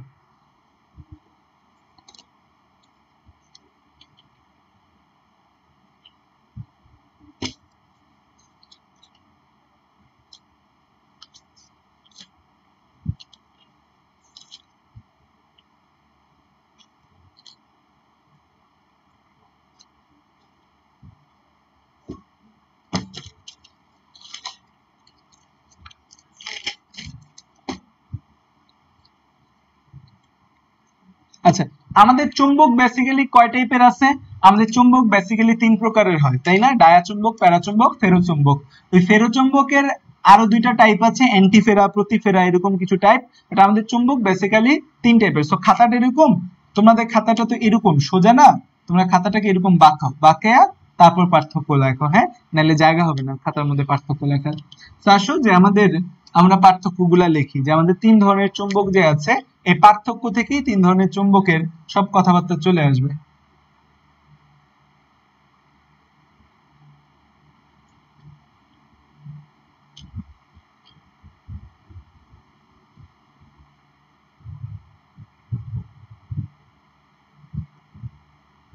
তো আমাদের 3 ধরনের চুম্বক আছে, ডায়া চুম্বক, প্যারাচুম্বক আর ফেরোচুম্বক। তো ডায়া চুম্বক কাদের বলি? ডায়া চুম্বক, প্যারাচুম্বক, ফেরোচুম্বক। ডায়া চুম্বক কাদের বলি? ফেরোচুম্বক। ডায়া চুম্বক তাদের বলবো যারা চুম্বক ক্ষেত্র দ্বারা বিকর্ষিত হবে, যারা চুম্বক ক্ষেত্র দ্বারা বিকর্ষিত হবে। তো ধরো একটা চুম্বক ক্ষেত্র নিয়ে আসলাম, চুম্বক ক্ষেত্র দ্বারা ডায়া চুম্বক কি হবে? বিকর্ষিত হবে। চুম্বক ক্ষেত্র দ্বারা ডায়া চুম্বক বিকর্ষিত হয়। প্যারাচুম্বক হচ্ছে হালকা আকর্ষিত হয়, বেশি আকর্ষিত হয় না, প্যারাচুম্বক হালকা আকর্ষিত হয়। আর ফেরোচুম্বক আমাদের ভালোভাবে আকৃষ্ট হয়, ভালোভাবে আকর্ষিত হয়, ভালোভাবে কি হয়? ভালোভাবে আকর্ষিত হয়। তাহলে খেয়াল করো আমাদের বৈশিষ্ট্যের মধ্যে আমরা কি কি পড়তেছি? আমাদের এই যে চুম্বক ক্ষেত্র দ্বারা কি হয়? তো চুম্বক ক্ষেত্র দ্বারা ডায়া চুম্বক বিকর্ষিত হয়, প্যারাচুম্বক হালকা আকর্ষিত হবে, ফেরোচুম্বক একদম স্ট্রংলি আকর্ষিত হবে। গাঠনিক ধর্ম আমাদের কেমন হয়? যে আমাদের গাঠনিক ধর্মে ডায়া চুম্বক কঠিন, তরল, বায়বীয় সব টাইপের হতে পারে। কঠিন, তরল ও বায়বীয় সব টাইপের আমাদের এই ডায়া চুম্বক হতে পারে। প্যারাচুম্বকও আমাদের সব টাইপের হতে পারে, কঠিন হতে পারে, তরল হতে পারে ও বায়বীয় হতে পারে, কঠিন, তরল ও বায়বীয় হতে পারে। ফেরোচুম্বক এটা শুধুমাত্র কঠিন হবে, কঠিন ছাড়া ফেরোচুম্বক কখনো পসিবল না। ডায়া চুম্বকের মধ্যে এক্সাম্পল দেখবা পানিও আছে, আমাদের প্যারাচুম্বকের মধ্যে দেখবা এক্সাম্পল অনেক কিছু রয়েছে। ধারকত্ব মানে এই যে চুম্বক ক্ষেত্র নিয়ে আসলাম, চুম্বক ক্ষেত্র নিয়ে আসার পর চুম্বক ধরে রাখার ক্যাপাবিলিটি ডায়া চুম্বকের নাই, প্যারাচুম্বকেরও ধারকত্ব নাই, ধরে রাখতে পারে না, ও তো বিকর্ষণই করবে। ফেরোচুম্বক ওর ধারকত্ব আছে, ওর ধারকত্ব থাকে, যে ও ধারকত্ব মানে হচ্ছে যে ওর সামনে চুম্বকাই না, তুমি ওকে চুম্বকে কনভার্ট করলে সে বলও ধরে রাখতে পারবে। তারপর হচ্ছে কুড়িবিন্দু, তারপর আসে যে কুড়িবিন্দু। কুড়িবিন্দু কি? কুড়িবিন্দু হচ্ছে যে তাপমাত্রায় চুম্বকত্ব বিলুপ্ত হয়। সো ওদের তো চুম্বকত্ব নিয়ে ঠিকঠাক নাই, সো ওদের আবার চুম্বকত্ব বিলুপ্ত হওয়া নিয়ে কি ঠিকঠাক থাকবে? ওদের চুম্বকত্ব বিলুপ্ত হওয়া নিয়ে কোনো ঠিকঠাক নাই। ফেরোচুম্বকের এই জিনিসটা রয়েছে। হিস্টেরিসিস জিনিসটা কি? হিস্টেরিসিস জিনিসটা হচ্ছে ধরো একটা চুম্বককে, একটা পদার্থকে তুমি ঘষা ঘষা ঘষা ঘষা ঘষা ঘষে চুম্বকে কনভার্ট করলা, এই যে পদার্থটাকে তুমি ঘষে ঘষে ঘষে ঘষে ঘষে ঘষে চুম্বকে কনভার্ট করলা, এই পদার্থটা যেটাকে তুমি চুম্বকে কনভার্ট করলা, এই পদার্থটাকে চুম্বকে কনভার্ট করার পর তুমি যখন চুম্বক ক্ষেত্র সরায় নিবা, তখন সেটা অনেক ধীরে ধীরে ধীরে ধীরে আস্তে আস্তে তার চুম্বকত্ব বিলুপ্ত হবে। এই যে চুম্বকত্ব আস্তে আস্তে আস্তে আস্তে বিলুপ্ত হওয়া, এই আস্তে আস্তে বিলুপ্ত হওয়াকে বলা হয় হিস্টেরিসিস। হিস্টেরিসিস মানে হচ্ছে চুম্বকত্ব ছাড়তে না চাওয়ার যে প্রবণতা, মানে খুব ওকে হচ্ছে তুমি যত দ্রুত ওকে চুম্বকে কনভার্ট করতে পারবা, তার থেকে অনেক ধীরে ধীরে ধীরে ধীরে তার চুম্বকত্বটা বিলুপ্ত হবে। এটাকে বলা হয় হিস্টেরিসিস। এটাকে কি বলে? এটাকে বলে হিস্টেরিসিস। এটাকে কি বলা হয়? এটাকে বলা হয় হিস্টেরিসিস। এর হিস্টেরিসিস নাই, এরও হিস্টেরিসিস নাই, এর হিস্টেরিসিস আছে। কারণ কি? ওদের তো চুম্বকত্ব নিয়ে টানাপোড়েন, ওর হিস্টেরিসিস ধর্ম আবার কি থাকবে? ঠিক আছে। আচ্ছা, তারপর চুম্বক গ্রহিতা, যে ধরো একটা চুম্বক ক্ষেত্র নিয়ে আসলে এই চুম্বক ক্ষেত্রের প্রভাবে ও কি নিজেই উদ্দীপ্ত হবে? চুম্বক গ্রহণ করবে? গ্রহণ করবে। চুম্বকের চুম্বক গ্রহিতা আছে, চুম্বক আনলেও বিকর্ষণ করে, তাই চুম্বক গ্রহিতা তার ঋণাত্মক। দ্যাট মিনস চুম্বক আনলে সেটা আকৃষ্ট করবেই না, আরো জিনিসটা নেগেটিভ হয়ে যাবে। প্যারাচুম্বক হালকা আকর্ষিত হয়, তাহলে বলতে পারি ওর চুম্বক গ্রহিতা কম, এর মানটা ধনাত্মকই হবে, মানে কম হইলেও ধনাত্মক হবে। ফেরোচুম্বকের চুম্বক গ্রহিতা সবচেয়ে বেশি, চুম্বক আনলে একদম সে পাগল হয়ে যায়, চুম্বক গ্রহিতা অনেক বেশি এবং ধনাত্মক, মানে অনেক বেশি ধনাত্মক হয় এই চুম্বক গ্রহিতার মান। তারপর হচ্ছে যে আমাদের চুম্বক প্রবেশ্যতা। চুম্বক প্রবেশ্যতা বলতে বোঝায়, ধরো তুমি চুম্বক বলো, একটা চুম্বক নিয়ে আসলা কাছে, সেই চুম্বকটার যে বলরেখাগুলা আছে, ধরো এ একটা চুম্বক, এ আর একটা চুম্বক, এখন এটা একটা ট্রু চুম্বক আর এটাকে তুমি চুম্বকিত করতে আনছো, এটা ডায়া প্যারা বা ফেরোচুম্বক জাতীয় পদার্থ। এখন এই চুম্বক থেকে এরকম বলরেখা বের হবে, এই বলরেখাগুলা মানে এই যে আবেশ প্রক্রিয়া আমরা চুম্বকে কনভার্ট করতে চাচ্ছি, এই যে বলরেখাগুলা আছে, এই বলরেখাগুলা এই ডায়াচুম্বকের ভেতর দিয়েই যাবে না, ডায়াচুম্বক থেকে ও করবে কি, এই ডায়াচুম্বক দেখা উল্টা দিকে দৌড় দিবে, কারণ ডায়াচুম্বক জিনিসটাকে বিকর্ষণ করে। তো এই যে চুম্বক প্রবেশ্যতা আছে, এটাকে আমরা ইটা দিয়ে প্রকাশ করি, এর চুম্বক প্রবেশ্যতা তো নাই, আরো 1 থেকে কম হয়, যে চুম্বকের ভেতর চুম্বকীয় বলরেখার মধ্যে প্রবেশই করতে পারে না। এটার যে চুম্বক প্রবণতা আছে, চুম্বক প্রবেশ্যতা আছে, এটা একের থেকে বেশি হয়, এটা হালকা আকর্ষিত হয়, আর এটা অনেক ভালোভাবে আকৃষ্ট হয় না, এটা চুম্বক প্রবেশ্যতা মোর দেন অনেক 1। দেখো এতটুকু পর্যন্ত এই 7টা পয়েন্টের মধ্যে কারো কোনো কনফিউশন আছে কিনা? আচ্ছা, আরেকটা পয়েন্ট লিখা দেই, সেটা আচ্ছা এই 7টার মধ্যেই বলো, এর মধ্যে কোনো কনফিউশন আছে কিনা?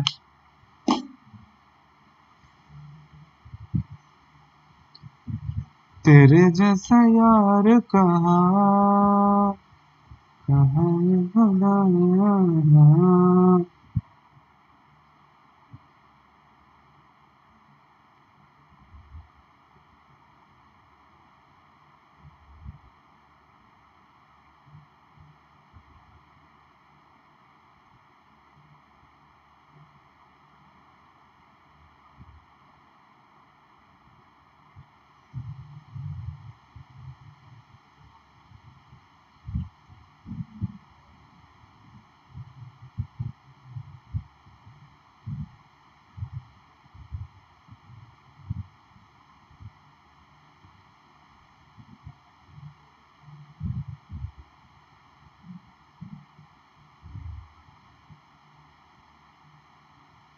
হিস্টেরিসিস জিনিসটা হচ্ছে চুম্বকত্ব ছাড়ার যে প্রবণতা। বইয়ের ভাষায় যদি বলি, তোমাদের বইয়ে হিস্টেরিসিসের সংজ্ঞা এভাবে লেখা আছে যে কোনো ফেরোচুম্বক পদার্থকে চুম্বক ক্ষেত্র প্রয়োগ করে চুম্বকিত করার পর, যেটা ফেরোচুম্বক জাতীয় পদার্থকে আমরা চুম্বকিত করলাম, চুম্বকিত করার পর চুম্বক ক্ষেত্র অপসারণ করে যখন তুমি বিচুম্বকিত করতে চাবা, সে সহজে বিচুম্বকিত হইতে চাবে না।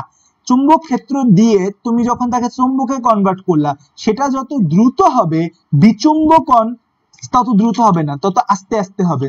মানে হচ্ছে ধরো তুমি একটা প্রেম করছো, সেই প্রেমের অনুভূতি তোমার যত দ্রুত জাগে একজন মানুষের প্রতি, তুমি যখন প্রেম ছেড়ে দাও, ধরো তুমি ব্রেকআপ যখন করবা, তখন সেই ব্রেকআপের অনুভূতি, মানে ব্রেকআপটা তত আস্তে আস্তে হইতে চায়, হয় না, একবার হয় আবার ঠিক হয়ে যায়, অনেক ধীরে ধীরে হয়। ঠিক আছে, মানে একজনকে যত দ্রুত আমাদের ভালো লাগে, আমাদের তাকে খুব ধীরে ধীরে তাকে খারাপ লাগে, তার ব্যাপারে অনেক খারাপ কিছু জানলেও আমাদের তাকে খারাপ লাগে না। ঠিক আছে, এবার বুঝতে পারছো? আয় হায়, আজকে 1 ঘন্টা টাইম চলে গেছে, এখন আমরা 1 ঘন্টা চলে গেল। ফিজিক্স পড়াইতে গিয়ে তো এমন কখনো হয় না যে সময় কোন দিক দিয়ে চলে যায় আমরা বুঝতে পারি না। আজকে দেখো কি সুন্দর 1 ঘন্টা চলে গেছে, আমি সময় দেখে অবাক হইলাম যে কোয়াইট 8টা বাজে, আমরা 7টা বাজে শুরু করছি। তার মানে হচ্ছে যে আমাদের পড়ার মান ভালো হচ্ছে, এজন্য আমরা ধরতে পারলাম না সময় কোন দিক দিয়ে চলে গেছে। ঠিক আছে, ওকে। তারপর হচ্ছে চৌম্বক গ্রহিতার তাপমাত্রা। এই যে আমাদের চৌম্বক গ্রহিতা যে আছে, এই চৌম্বক গ্রহিতার তাপমাত্রা, চৌম্বক গ্রহিতার তাপমাত্রা, এই যে চৌম্বক গ্রহিতা যে আছে, যে আমাদের ডায়াচুম্বক প্যারাচুম্বকের যে চৌম্বক গ্রহণ করবে সেটার জন্য তাপমাত্রা, এই ডায়াচুম্বকের ক্ষেত্রে তাপমাত্রা নেই, প্যারাচুম্বকের ক্ষেত্রে তাপমাত্রা নেই, ফেরোচুম্বকের ক্ষেত্রে ডায়াচুম্বকের ক্ষেত্রে এই তাপমাত্রাটা নির্ভর করে না, তাপমাত্রার উপর এখানে কোনো নির্ভরতা নেই। প্যারাচুম্বকের ক্ষেত্রে নির্ভর করে যে একটা অপটিমাম ভালো তাপমাত্রা প্রয়োজন, এখানেও ফেরোচুম্বকের ক্ষেত্রেও আমাদের নির্ভর করে যে আমাদের একটা অপটিমাম ভালো তাপমাত্রা প্রয়োজন চৌম্বক গ্রহিতার ক্ষেত্রে। ঠিক আছে, চৌম্বক গ্রহিতার ক্ষেত্রে আমাদের একটা তাপমাত্রা প্রয়োজন এই জায়গায়। তারপর হচ্ছে যে আমাদের আরো কিছু পয়েন্ট আছে এই জায়গায়, আরো কিছু পয়েন্ট আমাদের বইয়ের মধ্যে আছে। তো আসো এরপরের পয়েন্টগুলো আমরা দেখি। চুম্বক ক্ষেত্র অপসারণ করার পর, ধরো তুমি চুম্বক ক্ষেত্র অপসারণ করলা, চুম্বক ক্ষেত্র অপসারণের পর দেখো, আমরা একটু আগে হিস্টেরিসিসটা বলছি, বলতো চুম্বক ক্ষেত্র অপসারণের পর কি ঘটনা ঘটবে? চুম্বক ক্ষেত্র অপসারণের পর কার চুম্বকত্ব থাকবে আর কার চুম্বকত্ব লোপ পাবে বলতো?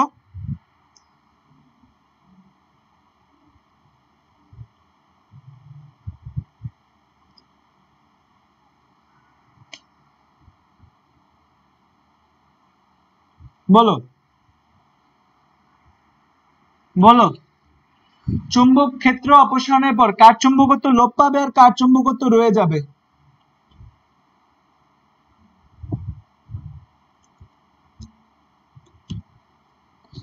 আমাদের ডায়াচুম্বক হিস্টেরিসিস কার মধ্যে পাইছি? শুধু ফেরোচুম্বকের মধ্যে পাইছি। হিস্টেরিসিস ফেরোচুম্বকের মধ্যে পাইছি মানে কি, আমাদের বিচুম্বকিত করলেও চুম্বকত্ব রয়ে যাবে শুধু ফেরোচুম্বকে।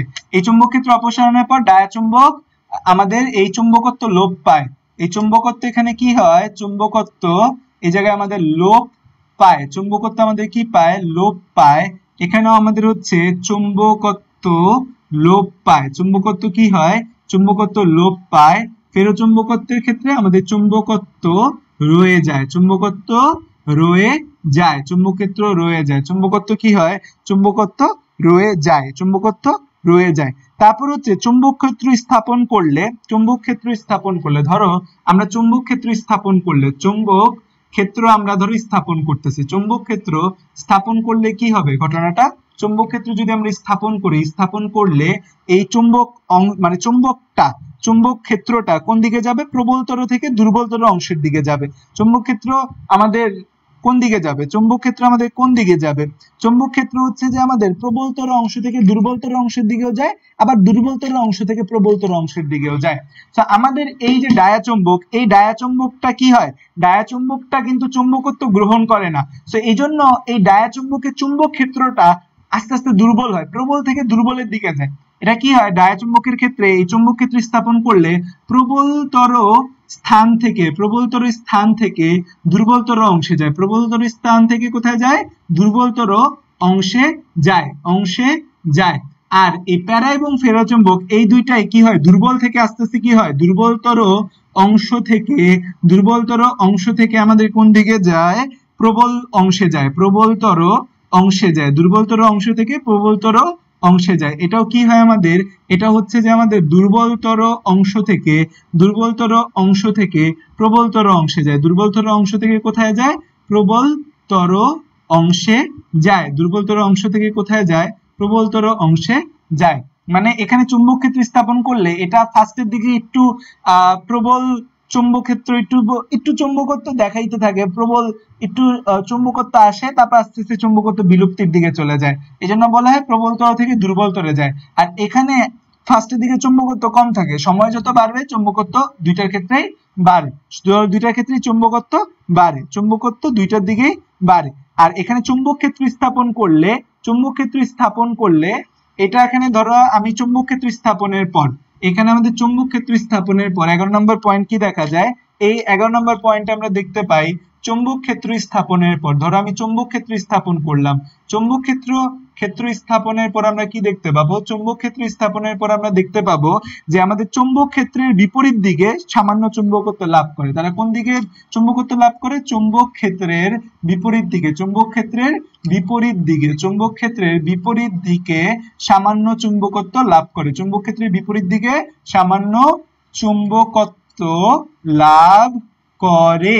আর প্যারাচুম্বক ফেরোচুম্বক তারা চৌম্বক ক্ষেত্রের দিকেই চুম্বকত্ব লাভ করে, চৌম্বক ক্ষেত্রের দিকে চুম্বকত্ব লাভ করে, চৌম্বক ক্ষেত্রের দিকে, এটা হচ্ছে চৌম্বক ক্ষেত্রের দিকে, এটা হচ্ছে চৌম্বক ক্ষেত্রের দিকে চুম্বকত্ব লাভ করে, চৌম্বক ক্ষেত্রের দিকে কি করে? চুম্বকত্ব লাভ করে, সামান্য সামান্য সামান্য, বেশি লাভ করে না। আর ফেরোচুম্বক কি? ফেরোচুম্বক হচ্ছে চৌম্বক ক্ষেত্রের দিকে, চৌম্বক ক্ষেত্রের দিকে, চৌম্বক ক্ষেত্রের দিকে আমাদের শক্তিশালী চুম্বকত্ব লাভ করে। কেমন চুম্বকত্ব লাভ করে? শক্তিশালী চুম্বকত্ব লাভ করে। আচ্ছা, এতটুকু লেখা হয়েছে কিনা ইনশিওর করো।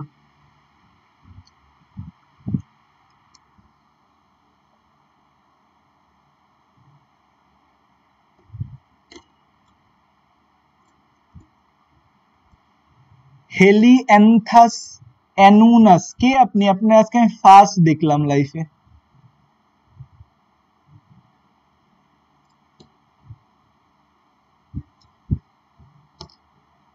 আপনার নাম কি ম্যাডাম? হেলিঅ্যান্থাস অ্যানুনাস।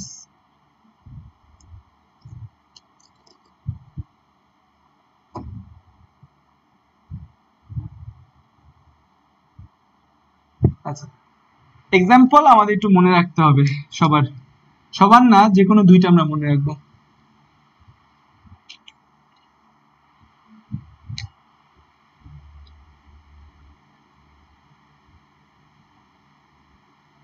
এক্সাম্পলের মধ্যে এই ফেরোচুম্বকের এক্সাম্পল হচ্ছে ফেনিকো, এটা তো আমরা জানি ছোটবেলা থেকে না?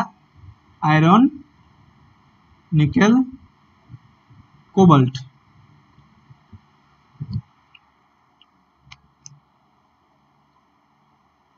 ও তুমি পুরাতন, এমন নাম অদ্ভুত, নাম চেঞ্জ করলে তো ঝামেলা পরে, কিন্তু ইয়াতে ইয়া দিব না বলে দিলাম, ওই কি জানি আমাদের আলফা ব্যাচে ডিসকাউন্ট দিব না, যারা এরকম অদ্ভুত অদ্ভুত নাম চেঞ্জ করছে তাদের আলফা ব্যাচে ডিসকাউন্ট দিব না। আর হচ্ছে যে আলফা ব্যাচে ডিসকাউন্টের ক্ষেত্রে এটাও দেখা হবে রেগুলার ক্লাস করছে নাকি, যারা রেগুলার ক্লাস করে না তাদের আলফা ব্যাচে ডিসকাউন্ট নাই। আমাদের লাস্টে যে মডেল টেস্ট হবে না 10টা, সেই 10টা মডেল টেস্ট যারা দিবে না তাদের আলফা ব্যাচে ডিসকাউন্ট নাই। আচ্ছা, তো আমাদের প্যারাচুম্বকত্বের মধ্যে আছে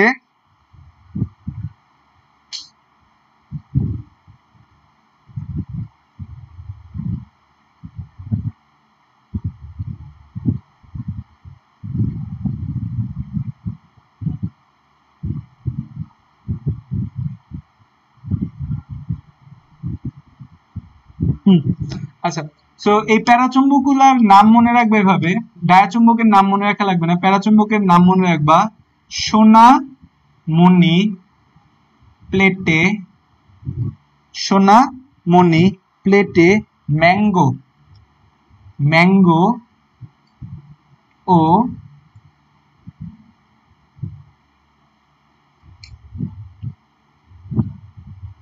ম্যাঙ্গো ও ক্রিম, সোনামণি প্লেটে ম্যাঙ্গো ও ক্রিম আম আনো। আচ্ছা, তো সোনামণি দিয়ে কি আসে? সোনামণি দিয়ে যেটা আসে সেটা হচ্ছে সোডিয়াম, সোনা দিয়ে আসে হচ্ছে সোডিয়াম, ঠিক আছে। মণি দিয়ে আসে যেটা, সেটা হচ্ছে কি, এই মণি দিয়ে আসে হচ্ছে অ্যান্টিমনি, মণি দিয়ে আসে হচ্ছে অ্যান্টিমনি, প্লেটে দিয়ে আসে হচ্ছে প্লাটিনাম, প্লাটিনাম, ম্যাঙ্গো দিয়ে আসে হচ্ছে ম্যাঙ্গানিজ, ম্যাঙ্গো দিয়ে আসে কি? ম্যাঙ্গানিজ। তারপর ও দিয়ে আসে কি? ও দিয়ে আসে হচ্ছে তরল অক্সিজেন, অতরল অক্সিজেন। ক্রিম দিয়ে কি আসে? ক্রিম দিয়ে আসে হচ্ছে ক্রোমিয়াম, ক্রোমিয়াম।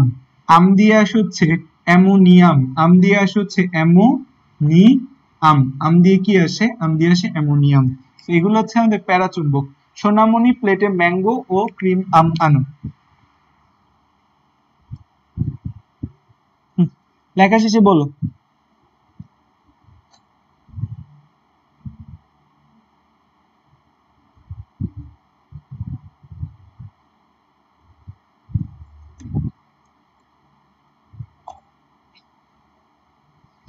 मेरी जिंदगी संवारी तुझको गले लगा के बैठा दिया पलक पे मुझे ख्वाब से उठा के मेरा तेरी यारी को मैं तो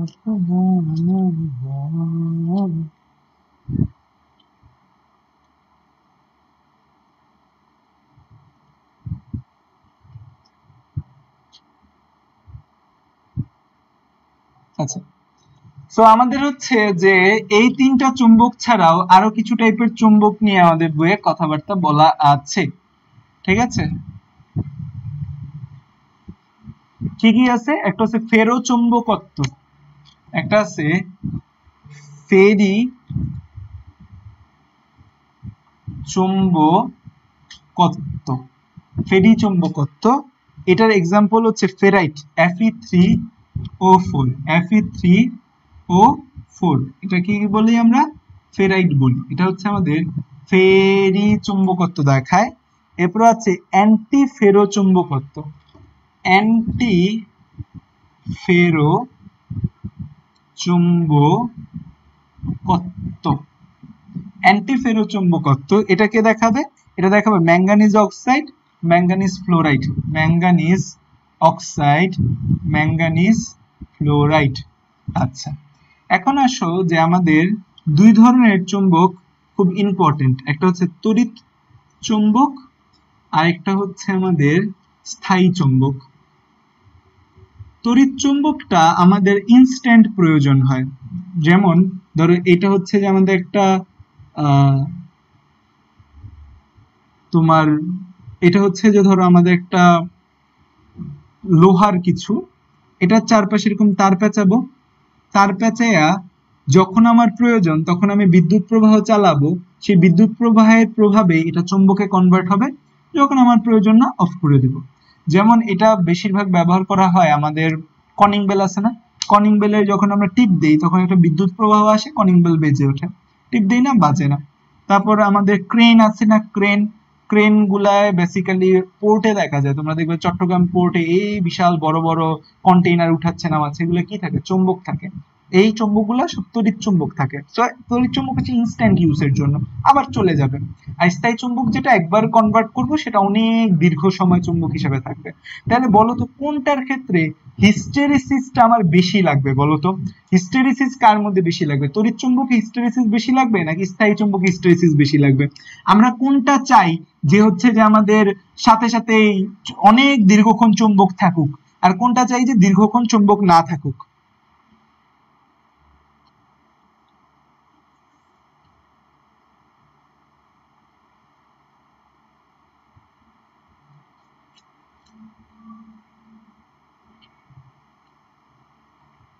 স্থায়ীতে আমাদের হিস্টেরিসিস, তাহলে তড়িৎ চুম্বকে আমাদের হিস্টেরিসিস, হিস্টেরেসিস লুপের ক্ষেত্রফল কম। আর স্থায়ী চুম্বকে তাহলে কি হবে? হিস্টেরেসিস লুপের ক্ষেত্রফল বেশি। আচ্ছা, ওকে। তারপর আমি তড়িৎ চুম্বকটা চাই যে দিব সাথে সাথে চুম্বক হয়ে যাবে, তার মানে এর চুম্বক প্রবেশ্যতা অনেক উচ্চমানের হবে, এর চুম্বক প্রবেশ্যতা, এর চুম্বক প্রবেশ্যতা উচ্চমানের হবে। কারেন্ট চালাবো আর চুম্বক হয়ে যাবে, চুম্বক প্রবেশ্যতা উচ্চ মানের হবে। এবং এর মৃদু চুম্বকায়ন মাত্রা থাকবে, এটা খুব শক্তিশালী চুম্বক হবে না, এটা মৃদু চুম্বক হবে, মৃদু চুম্বকায়ন মাত্রা হবে, এর মৃদু চুম্বকায়ন মাত্রা হবে। আর স্থায়ী চুম্বকে হিস্টেরেসিস লুপের ক্ষেত্রফল আমাদের বেশি থাকবে। তারপর হচ্ছে যে উচ্চমানের ধারণ ক্ষমতা হবে, যে সে খুব উচ্চমানের ধারণ ক্ষমতা হবে, একবার চুম্বক হইলে সেটা আর চুম্বক ছাড়া অন্য কিছু হবে না, উচ্চমানের ধারণ ক্ষমতা থাকবে। এবং একে যতই নির্যাতন করা হোক সে চুম্বক হিসাবেই অবস্থান করবে। তার মানে তার নিগ্রহ সহনশীলতা উচ্চ মানের হবে। নিগ্রহ সহনশীলতা উচ্চ মানের হবে। নিগ্রহ সহনশীলতা কি হবে? তার নিগ্রহ সহনশীলতা উচ্চ মানের হবে। ঠিক আছে, তাহলে তড়িৎ চুম্বক আর স্থায়ী চুম্বক আমরা পাইলাম। তড়িৎ চুম্বক হিসেবে বেসিক্যালি কোনটা ব্যবহৃত হয়? তড়িৎ চুম্বক হিসেবে বেসিক্যালি হচ্ছে যে আমাদের নরম লোহা আমাদের তড়িৎ চুম্বক হিসেবে ব্যবহৃত হয়। তাই তড়িৎ চুম্বক হিসেবে আমাদের কে ব্যবহৃত হয়? তড়িৎ চুম্বক হিসেবে ব্যবহৃত হয় হচ্ছে আমাদের নরম লোহা। আর এই যে আমাদের তার পেঁচানো যে লোহা আছে এটাকে বলে সলিনয়েড। এটাকে কি বলা হয়? সলিনয়েড বলা হয়। এই যে তার পেঁচানো যেটা এটাকে বলে সলিনয়েড বলা হয়। এটাকে কি বলা হয়? এটাকে বলা হয় সলিনয়েড। তো এই সলিনয়েড, ঠিক আছে, তো এই যে সলিনয়েড, এই সলিনয়েডের এই সলিনয়েড যে আছে এখানে আমাদের চুম্বকের এই সলিনয়েড যে চুম্বকটা, সেই চুম্বকের প্রাবল্য বাড়াইতে চাই। কেমনে বাড়াইতে পারি বলো তো? প্রাবল্য বৃদ্ধি করব। কেমনে বৃদ্ধি করব আমরা? আমি চাচ্ছি এখন যে মানের চুম্বক আছে আরো উচ্চ মানের চুম্বক তৈরি করতে। এটার পাশে তো তার পেঁচায় চুম্বক বানাইছি, এটাকে বলা হয় সলিনয়েড। এখন আমি চাচ্ছি এই সলিনয়েডের চুম্বক প্রাবল্য আরো বৃদ্ধি করতে। যে এখন ধরো এটা চুম্বক প্রাবল্য আছে 10, আমি চাচ্ছি এটাকে 100 করতে। কেমনে করতে পারবো?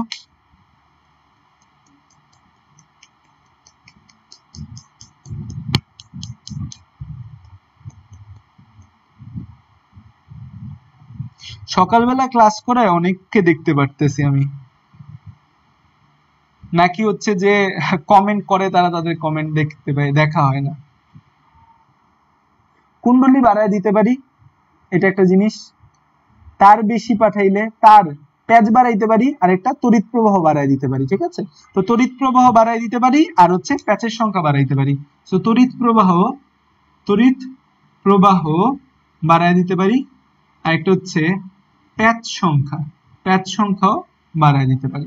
তাহলে আমরা চুম্বক প্রাবল্য বৃদ্ধি পাবো। ঠিক আছে, আচ্ছা। আর স্থায়ী চুম্বক, প্রথম স্থায়ী চুম্বক কোনটা? এটা পরীক্ষায় আসে। প্রথম স্থায়ী চুম্বক তৈরি করা হয়েছে ইস্পাত দিয়ে তৈরি করেছে প্রথম স্থায়ী চুম্বক। আচ্ছা, তড়িৎ চুম্বক না আরো আছে, যেমন আমাদের প্যারাম্যালয়, স্টেলয়, এরকম কিছু তড়িৎ চুম্বক আমাদের রয়েছে। যদিও আমাদের এই প্যারাম্যালয়টা আমাদের হচ্ছে স্থায়ী চুম্বক হিসেবেও আচরণ করে। আচ্ছা, আমরা ওইটা স্থায়ী চুম্বকই জানবো। আমরা নরম লোহাটাই জানি। ঠিক আছে, আমরা নরম লোহাটাই জানি। নরম লোহা ছাড়া আরো কিছু আছে আমাদের প্যারাম্যালয়, তারপর হচ্ছে স্টেলয়, যদি তারা স্থায়ী চুম্বক হিসেবেও আচরণ করতে পারে। আমরা নরম লোহাটাই জানি। ঠিক আছে, আমরা তুই জানার দরকার নেই, ভেজাল লাগবে। আচ্ছা, এখন আসো যে আমরা খুব খুব খুব খুব ইম্পর্টেন্ট কিছু জিনিস জানবো। সেটা হচ্ছে বিভিন্ন স্থায়ী চুম্বক তারা কি দিয়ে তৈরি এবং তাদের কাজ। ঠিক আছে, এটা খুবই গুরুত্বপূর্ণ জায়গা। বিভিন্ন স্থায়ী চুম্বক তারা কি কি দিয়ে তৈরি এবং তাদের ব্যবহার। বিভিন্ন স্থায়ী চুম্বক তাদের হচ্ছে স্থায়ী চুম্বক, বা এদেরকে বলা হয় স্থায়ী চুম্বক। এরা কি কি দ্বারা তৈরি? সংকর ধাতু এবং তাদের ব্যবহার, ঠিক আছে, ব্যবহার কেমন? দেখো, আমাদের প্রথম হচ্ছে প্যারাম্যালয়।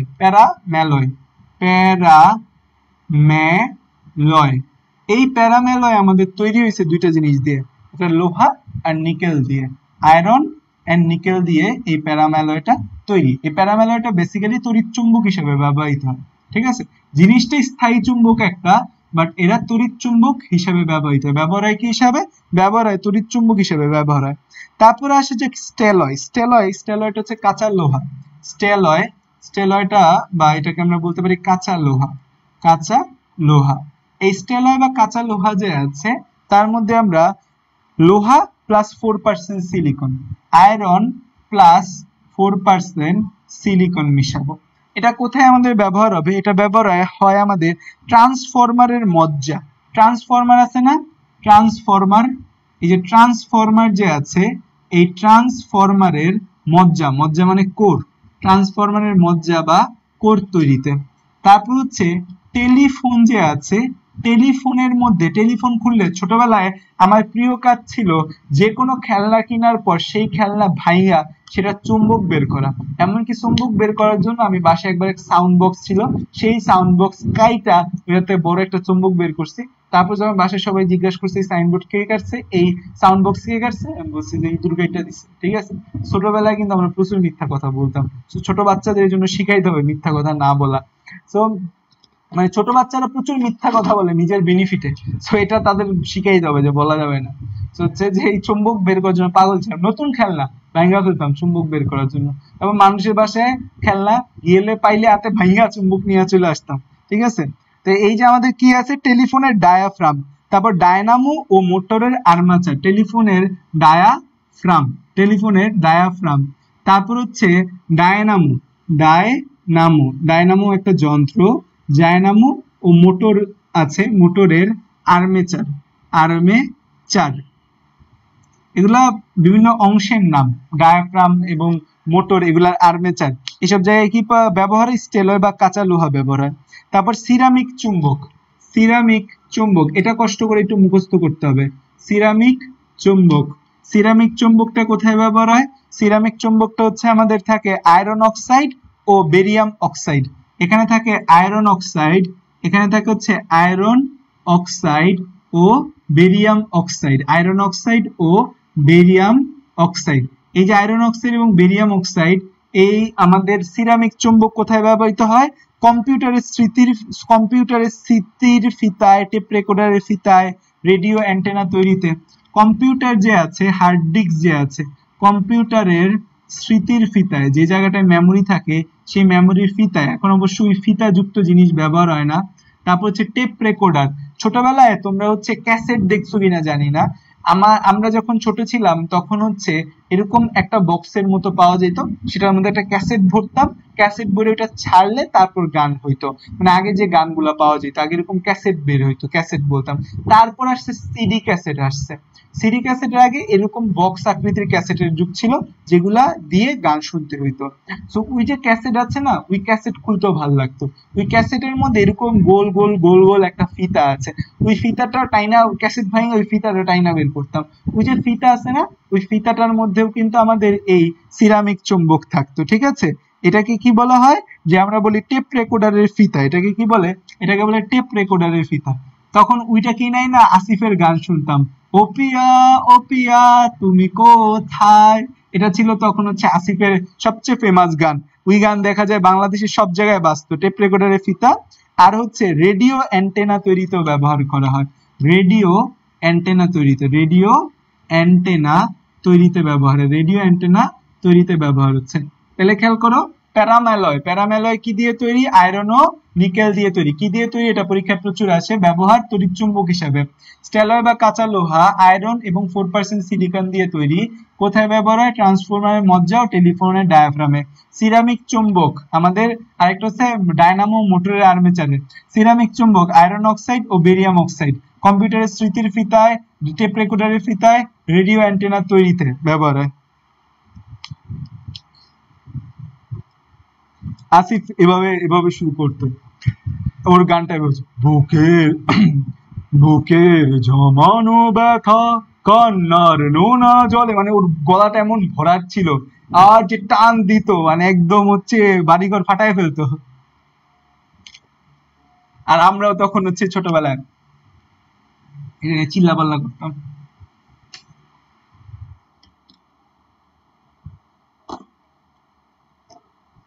আচ্ছা, তারপরে আছে হচ্ছে বিকালয়, তারপর স্থায়ী চুম্বকের মধ্যে আছে বিকালয়। বিকালয়, বিকালয় যে আছে, বিকালয়ের মধ্যে আছে আয়রন, কোবাল্ট আর ভ্যানিডিয়াম। এখানে আছে আমাদের আয়রন প্লাস কোবাল্ট প্লাস ভ্যানিডিয়াম। তো এটা তুমি কি দিয়ে মনে রাখবে, বিকালয় নাম থেকে দেখো, ভি দিয়ে মনে রাখবা ভ্যানিডিয়াম, কা দিয়ে মনে রাখবা কোবাল্ট, লয় দিয়ে মনে রাখবা আয়রন। তো এটা হচ্ছে বিকালয়, আয়রন, কোবাল্ট, ভ্যানিডিয়াম, কোবাল্ট, আয়রন, এটা হচ্ছে বিকালয়। এই বিকালয় আমাদের কি, টেপ রেকর্ডিং এর ফিতা তৈরিতে ব্যবহার হয়, টেপ রেকর্ডিং এর ফিতা, টেপ রেকর্ডিং এর ফিতা, টেপ রেকর্ডিং এর ফিতা, টেপ রেকর্ডিং এর ফিতাতে ব্যবহার হয় এটাও। তাহলে টেপ রেকর্ডিং এর ফিতায় আমরা একটু আগে সিরামিক চুম্বকটাও টেপ রেকর্ডিং এর ফিতায় পেয়েছি, তাই না?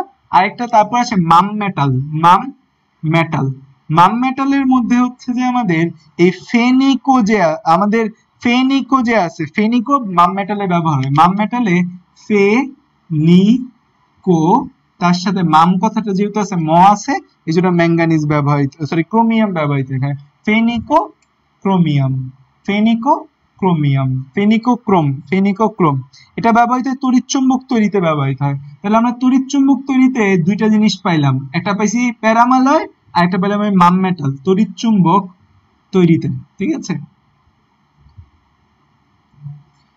তারপর হচ্ছে যে আমাদের ফিকোনাল, ফিকোনালের কি দিয়ে ফিকোনাল তৈরি সেটা বলা হয় নাই। ফিকোনাল, ফিকোনাল কি দিয়ে তৈরি সেটা বলা হয়নি। ফিকোনালের কথা বলা আছে এটা লাউড স্পিকারে ব্যবহার হয়, লাউড স্পিকারে ব্যবহৃত হয়। ঠিক আছে, মনে হয় লাউড স্পিকারের চুম্বক আমি ছিঁড়ছিলাম, এটা মনে হয় ফিকোনাল ছিল। ঠিক আছে, ফিকোনাল ছিল। তারপর হচ্ছে alnico, alnico, alley alnico, alnico. অ্যালিনিকোর মধ্যে খেয়াল করো, অ্যালি অ্যালুমিনিয়াম, অ্যালুমিনিয়াম, লি আয়রন, নিকেল, কোবাল্ট। সো অ্যালিনিকোর মধ্যে আছে aluminium, iron, nickel, cobalt, aluminium, iron, nickel, cobalt. ঠিক আছে, সাথে থাকে তামা, থাকে তামা মানে কপার, কো দিয়ে কোবাল্ট কপার দুইটাই আসে। অ্যালিনিকো, অ্যাল অ্যালি কথাটা হচ্ছে অ্যালুমিনিয়াম থেকে, লি এই লোহা থেকে, নিকেল থেকে, কোবাল্ট কপার দুইটাই বুঝাচ্ছে। ঠিক আছে, আমাদের কপার মানেই তামা। সো এটা ব্যবহার হয় শক্তিশালী স্থায়ী চুম্বক তৈরিতে। পরীক্ষার মধ্যে আসে শক্তিশালী স্থায়ী চুম্বক তৈরিতে কোনটা ব্যবহার হয়, শক্তিশালী স্থায়ী চুম্বক তৈরিতে। এগুলো একটু মনোযোগ দিয়ে পড়বেন, মনোযোগ দিয়ে পড়বেন, বারবার পড়বেন, এবং হচ্ছে পয়রা পয়রা লেখার চেষ্টা করবেন, নিজে নিজে আবার মনে করার চেষ্টা করবেন, রিকল করার চেষ্টা করবেন। ঠিক আছে, অ্যাক্টিভ রিকল করার চেষ্টা করবেন। অ্যালনিকো, তারপর হচ্ছে টিকোনাল, টিকোনাল, তারপর আসে যাক হচ্ছে আমাদের টিকোনাল, তারপর আসে যাক হচ্ছে টিকোনাল। এই যে টিকোনাল যে আছে, এই টিকোনালের মধ্যে আমাদের কি কি আছে, টি, টি দিয়ে বুঝায় কি টাইটেনিয়াম, টি দিয়ে কি বুঝায় টাইটেনিয়াম, টি দিয়ে কি বুঝায়, টি দিয়ে বুঝায় টাইটেনিয়াম, টি দিয়ে কি বুঝায় টাইটেনিয়াম, টাইটেনিয়াম, প্লাস উপরে যা আছে, প্লাস উপরে যা আছে, টিকোনাল, অ্যালিনিকো, অ্যালিনিকো প্লাস টাইটেনিয়াম মিলে হয় টিকোনাল। তাহলে মিলাই দেন, aluminium, iron, nickel, cobalt, copper, হয়ে গেল টিকোনাল। তাহলে অ্যালনিকোতে কি আছে, aluminium, iron, nickel, cobalt, copper, টিকোনালে টাইটেনিয়াম অ্যাড করে দিবেন খালি এটা হয়ে যাবে স্থায়ী চুম্বক তৈরি হবে। এটা থেকেও আমাদের কি হবে, স্থায়ী চুম্বক তৈরি হবে। একটু সময় নিয়ে ধীরে সুস্থে ভালো করে পড়বেন, আর এই ছকটা একবার লিখবেন, নিজে নিজে একবার লিখবেন, তাইলেই হয়ে যাবে।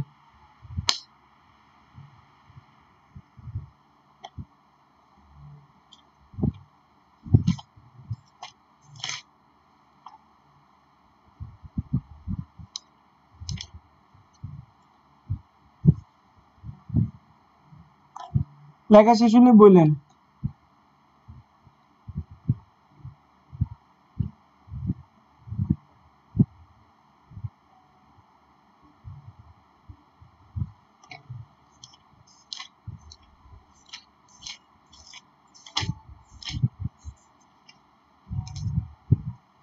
লেখা শেষ হয়েছে?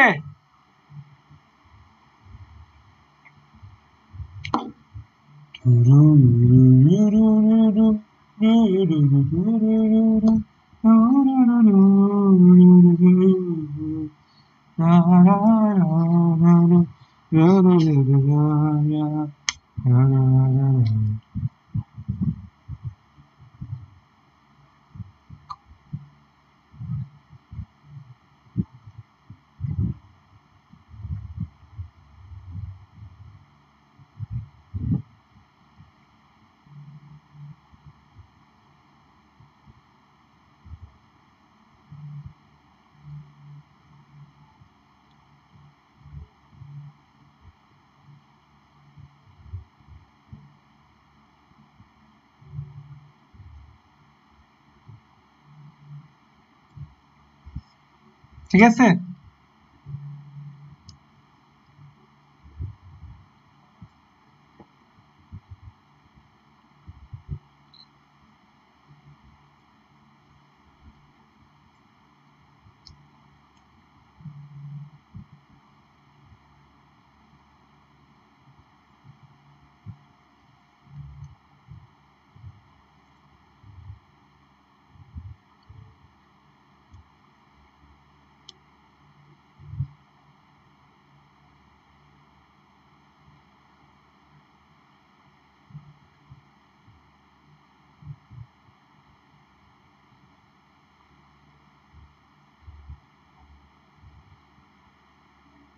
দেখেন শিডিউল চেঞ্জ, আজকে রাত 10টা বাজে এক্সাম দিবেন জুলজি চ্যাপ্টার 6, যেটা আমি হচ্ছে কালকে পরশুদিন পড়াইছি, প্লাস আজকে এই যে সকালবেলা ফিজিক্স সেকেন্ড পেপার চ্যাপ্টার 4 যে পড়াইলাম, এই চ্যাপ্টার 4 আজকেই পড়বেন, আজকে এক্সাম দিবেন রাত 10টা বাজে এক্সাম, যেহেতু আজকে রাতে ক্লাস নাই। কালকে সকাল 7টা বাজে ফিজিক্স ম্যাথ সেকেন্ড পেপার যা ম্যাথ আছে সব করাবো, প্লাস ফিজিক্স চ্যাপ্টার 5 পড়াবো। ফিজিক্স চ্যাপ্টার 5 পড়াইতে সর্বোচ্চ 15 মিনিট লাগবে, এই চ্যাপ্টারে কিছু নাই। ফিজিক্স ম্যাথ সেকেন্ড পেপার আমরা কালকে মিনিমাম 100+ ম্যাথ করব, সো কালকে ক্লাস একদম ঠিকঠাক মতো আসবেন, ঠিক আছে? কালকে ক্লাস করতেই হবে। ফিজিক্স ম্যাথ আমি একদম, আপনারা যেহেতু হচ্ছে যে বলছেন সেকেন্ড পেপার আপনারা পড়েন নাই, সো আমি একদম যত ইম্পর্টেন্ট টাইপের ম্যাথ আছে সব নিয়ে আসবো। অলরেডি আমার গুছানো হয়ে গেছে 5টা চ্যাপ্টার, তো এখনো ফুল গুছাইতে পারি নাই, বাকিগুলো গুছাবো। আর হচ্ছে আমাদের কালকে রাত 9টা বাজে আবার 9টা 15-তে আমাদের লেকচারও আছে জুলজি চ্যাপ্টার 5 শ্বসন ও শ্বাসক্রিয়ার উপর। সো কালকে 2টা ক্লাস, ঠিক আছে? কালকে 2টা ক্লাস, কালকে কোনো এক্সাম থাকবে না, আমাদের এক্সামটা থাকবে হচ্ছে এই দুইটা মিলায় পরশুদিন এক্সাম হবে, মানে সকালে এবং রাতের ক্লাস মিলায় পরশুদিন এক্সাম থাকবে।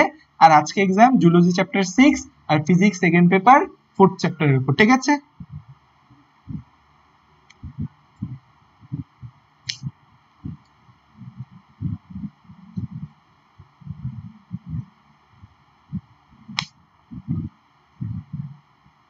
না না, ফিজিক্স এখন পড়াইছি না, এটা পড়তে কতক্ষণ লাগবে? এটা পড়ে আজকের সাথে অ্যাড দিবা, আজকে এক্সাম হবে।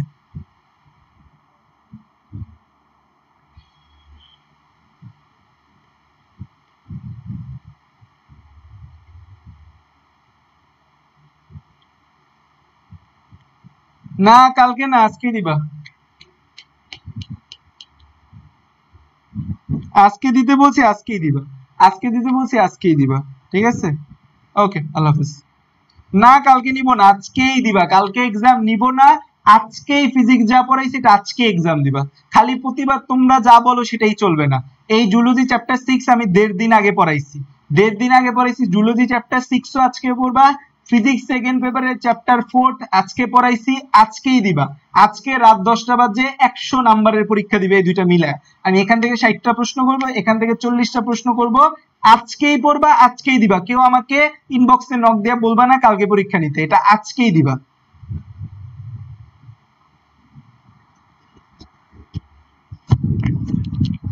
খালি প্রতিবার তোমাদের কথা বলবে না। আমি আজকে বলছি আজকে, আজকেই পড়বা, আজকেই এক্সাম দিবা। কালকে এক্সাম দিব না, আজকে এক্সাম দিবা। কালকে এগুলা থাকবে, নেক্সট দিন এটার উপর এক্সাম থাকবে।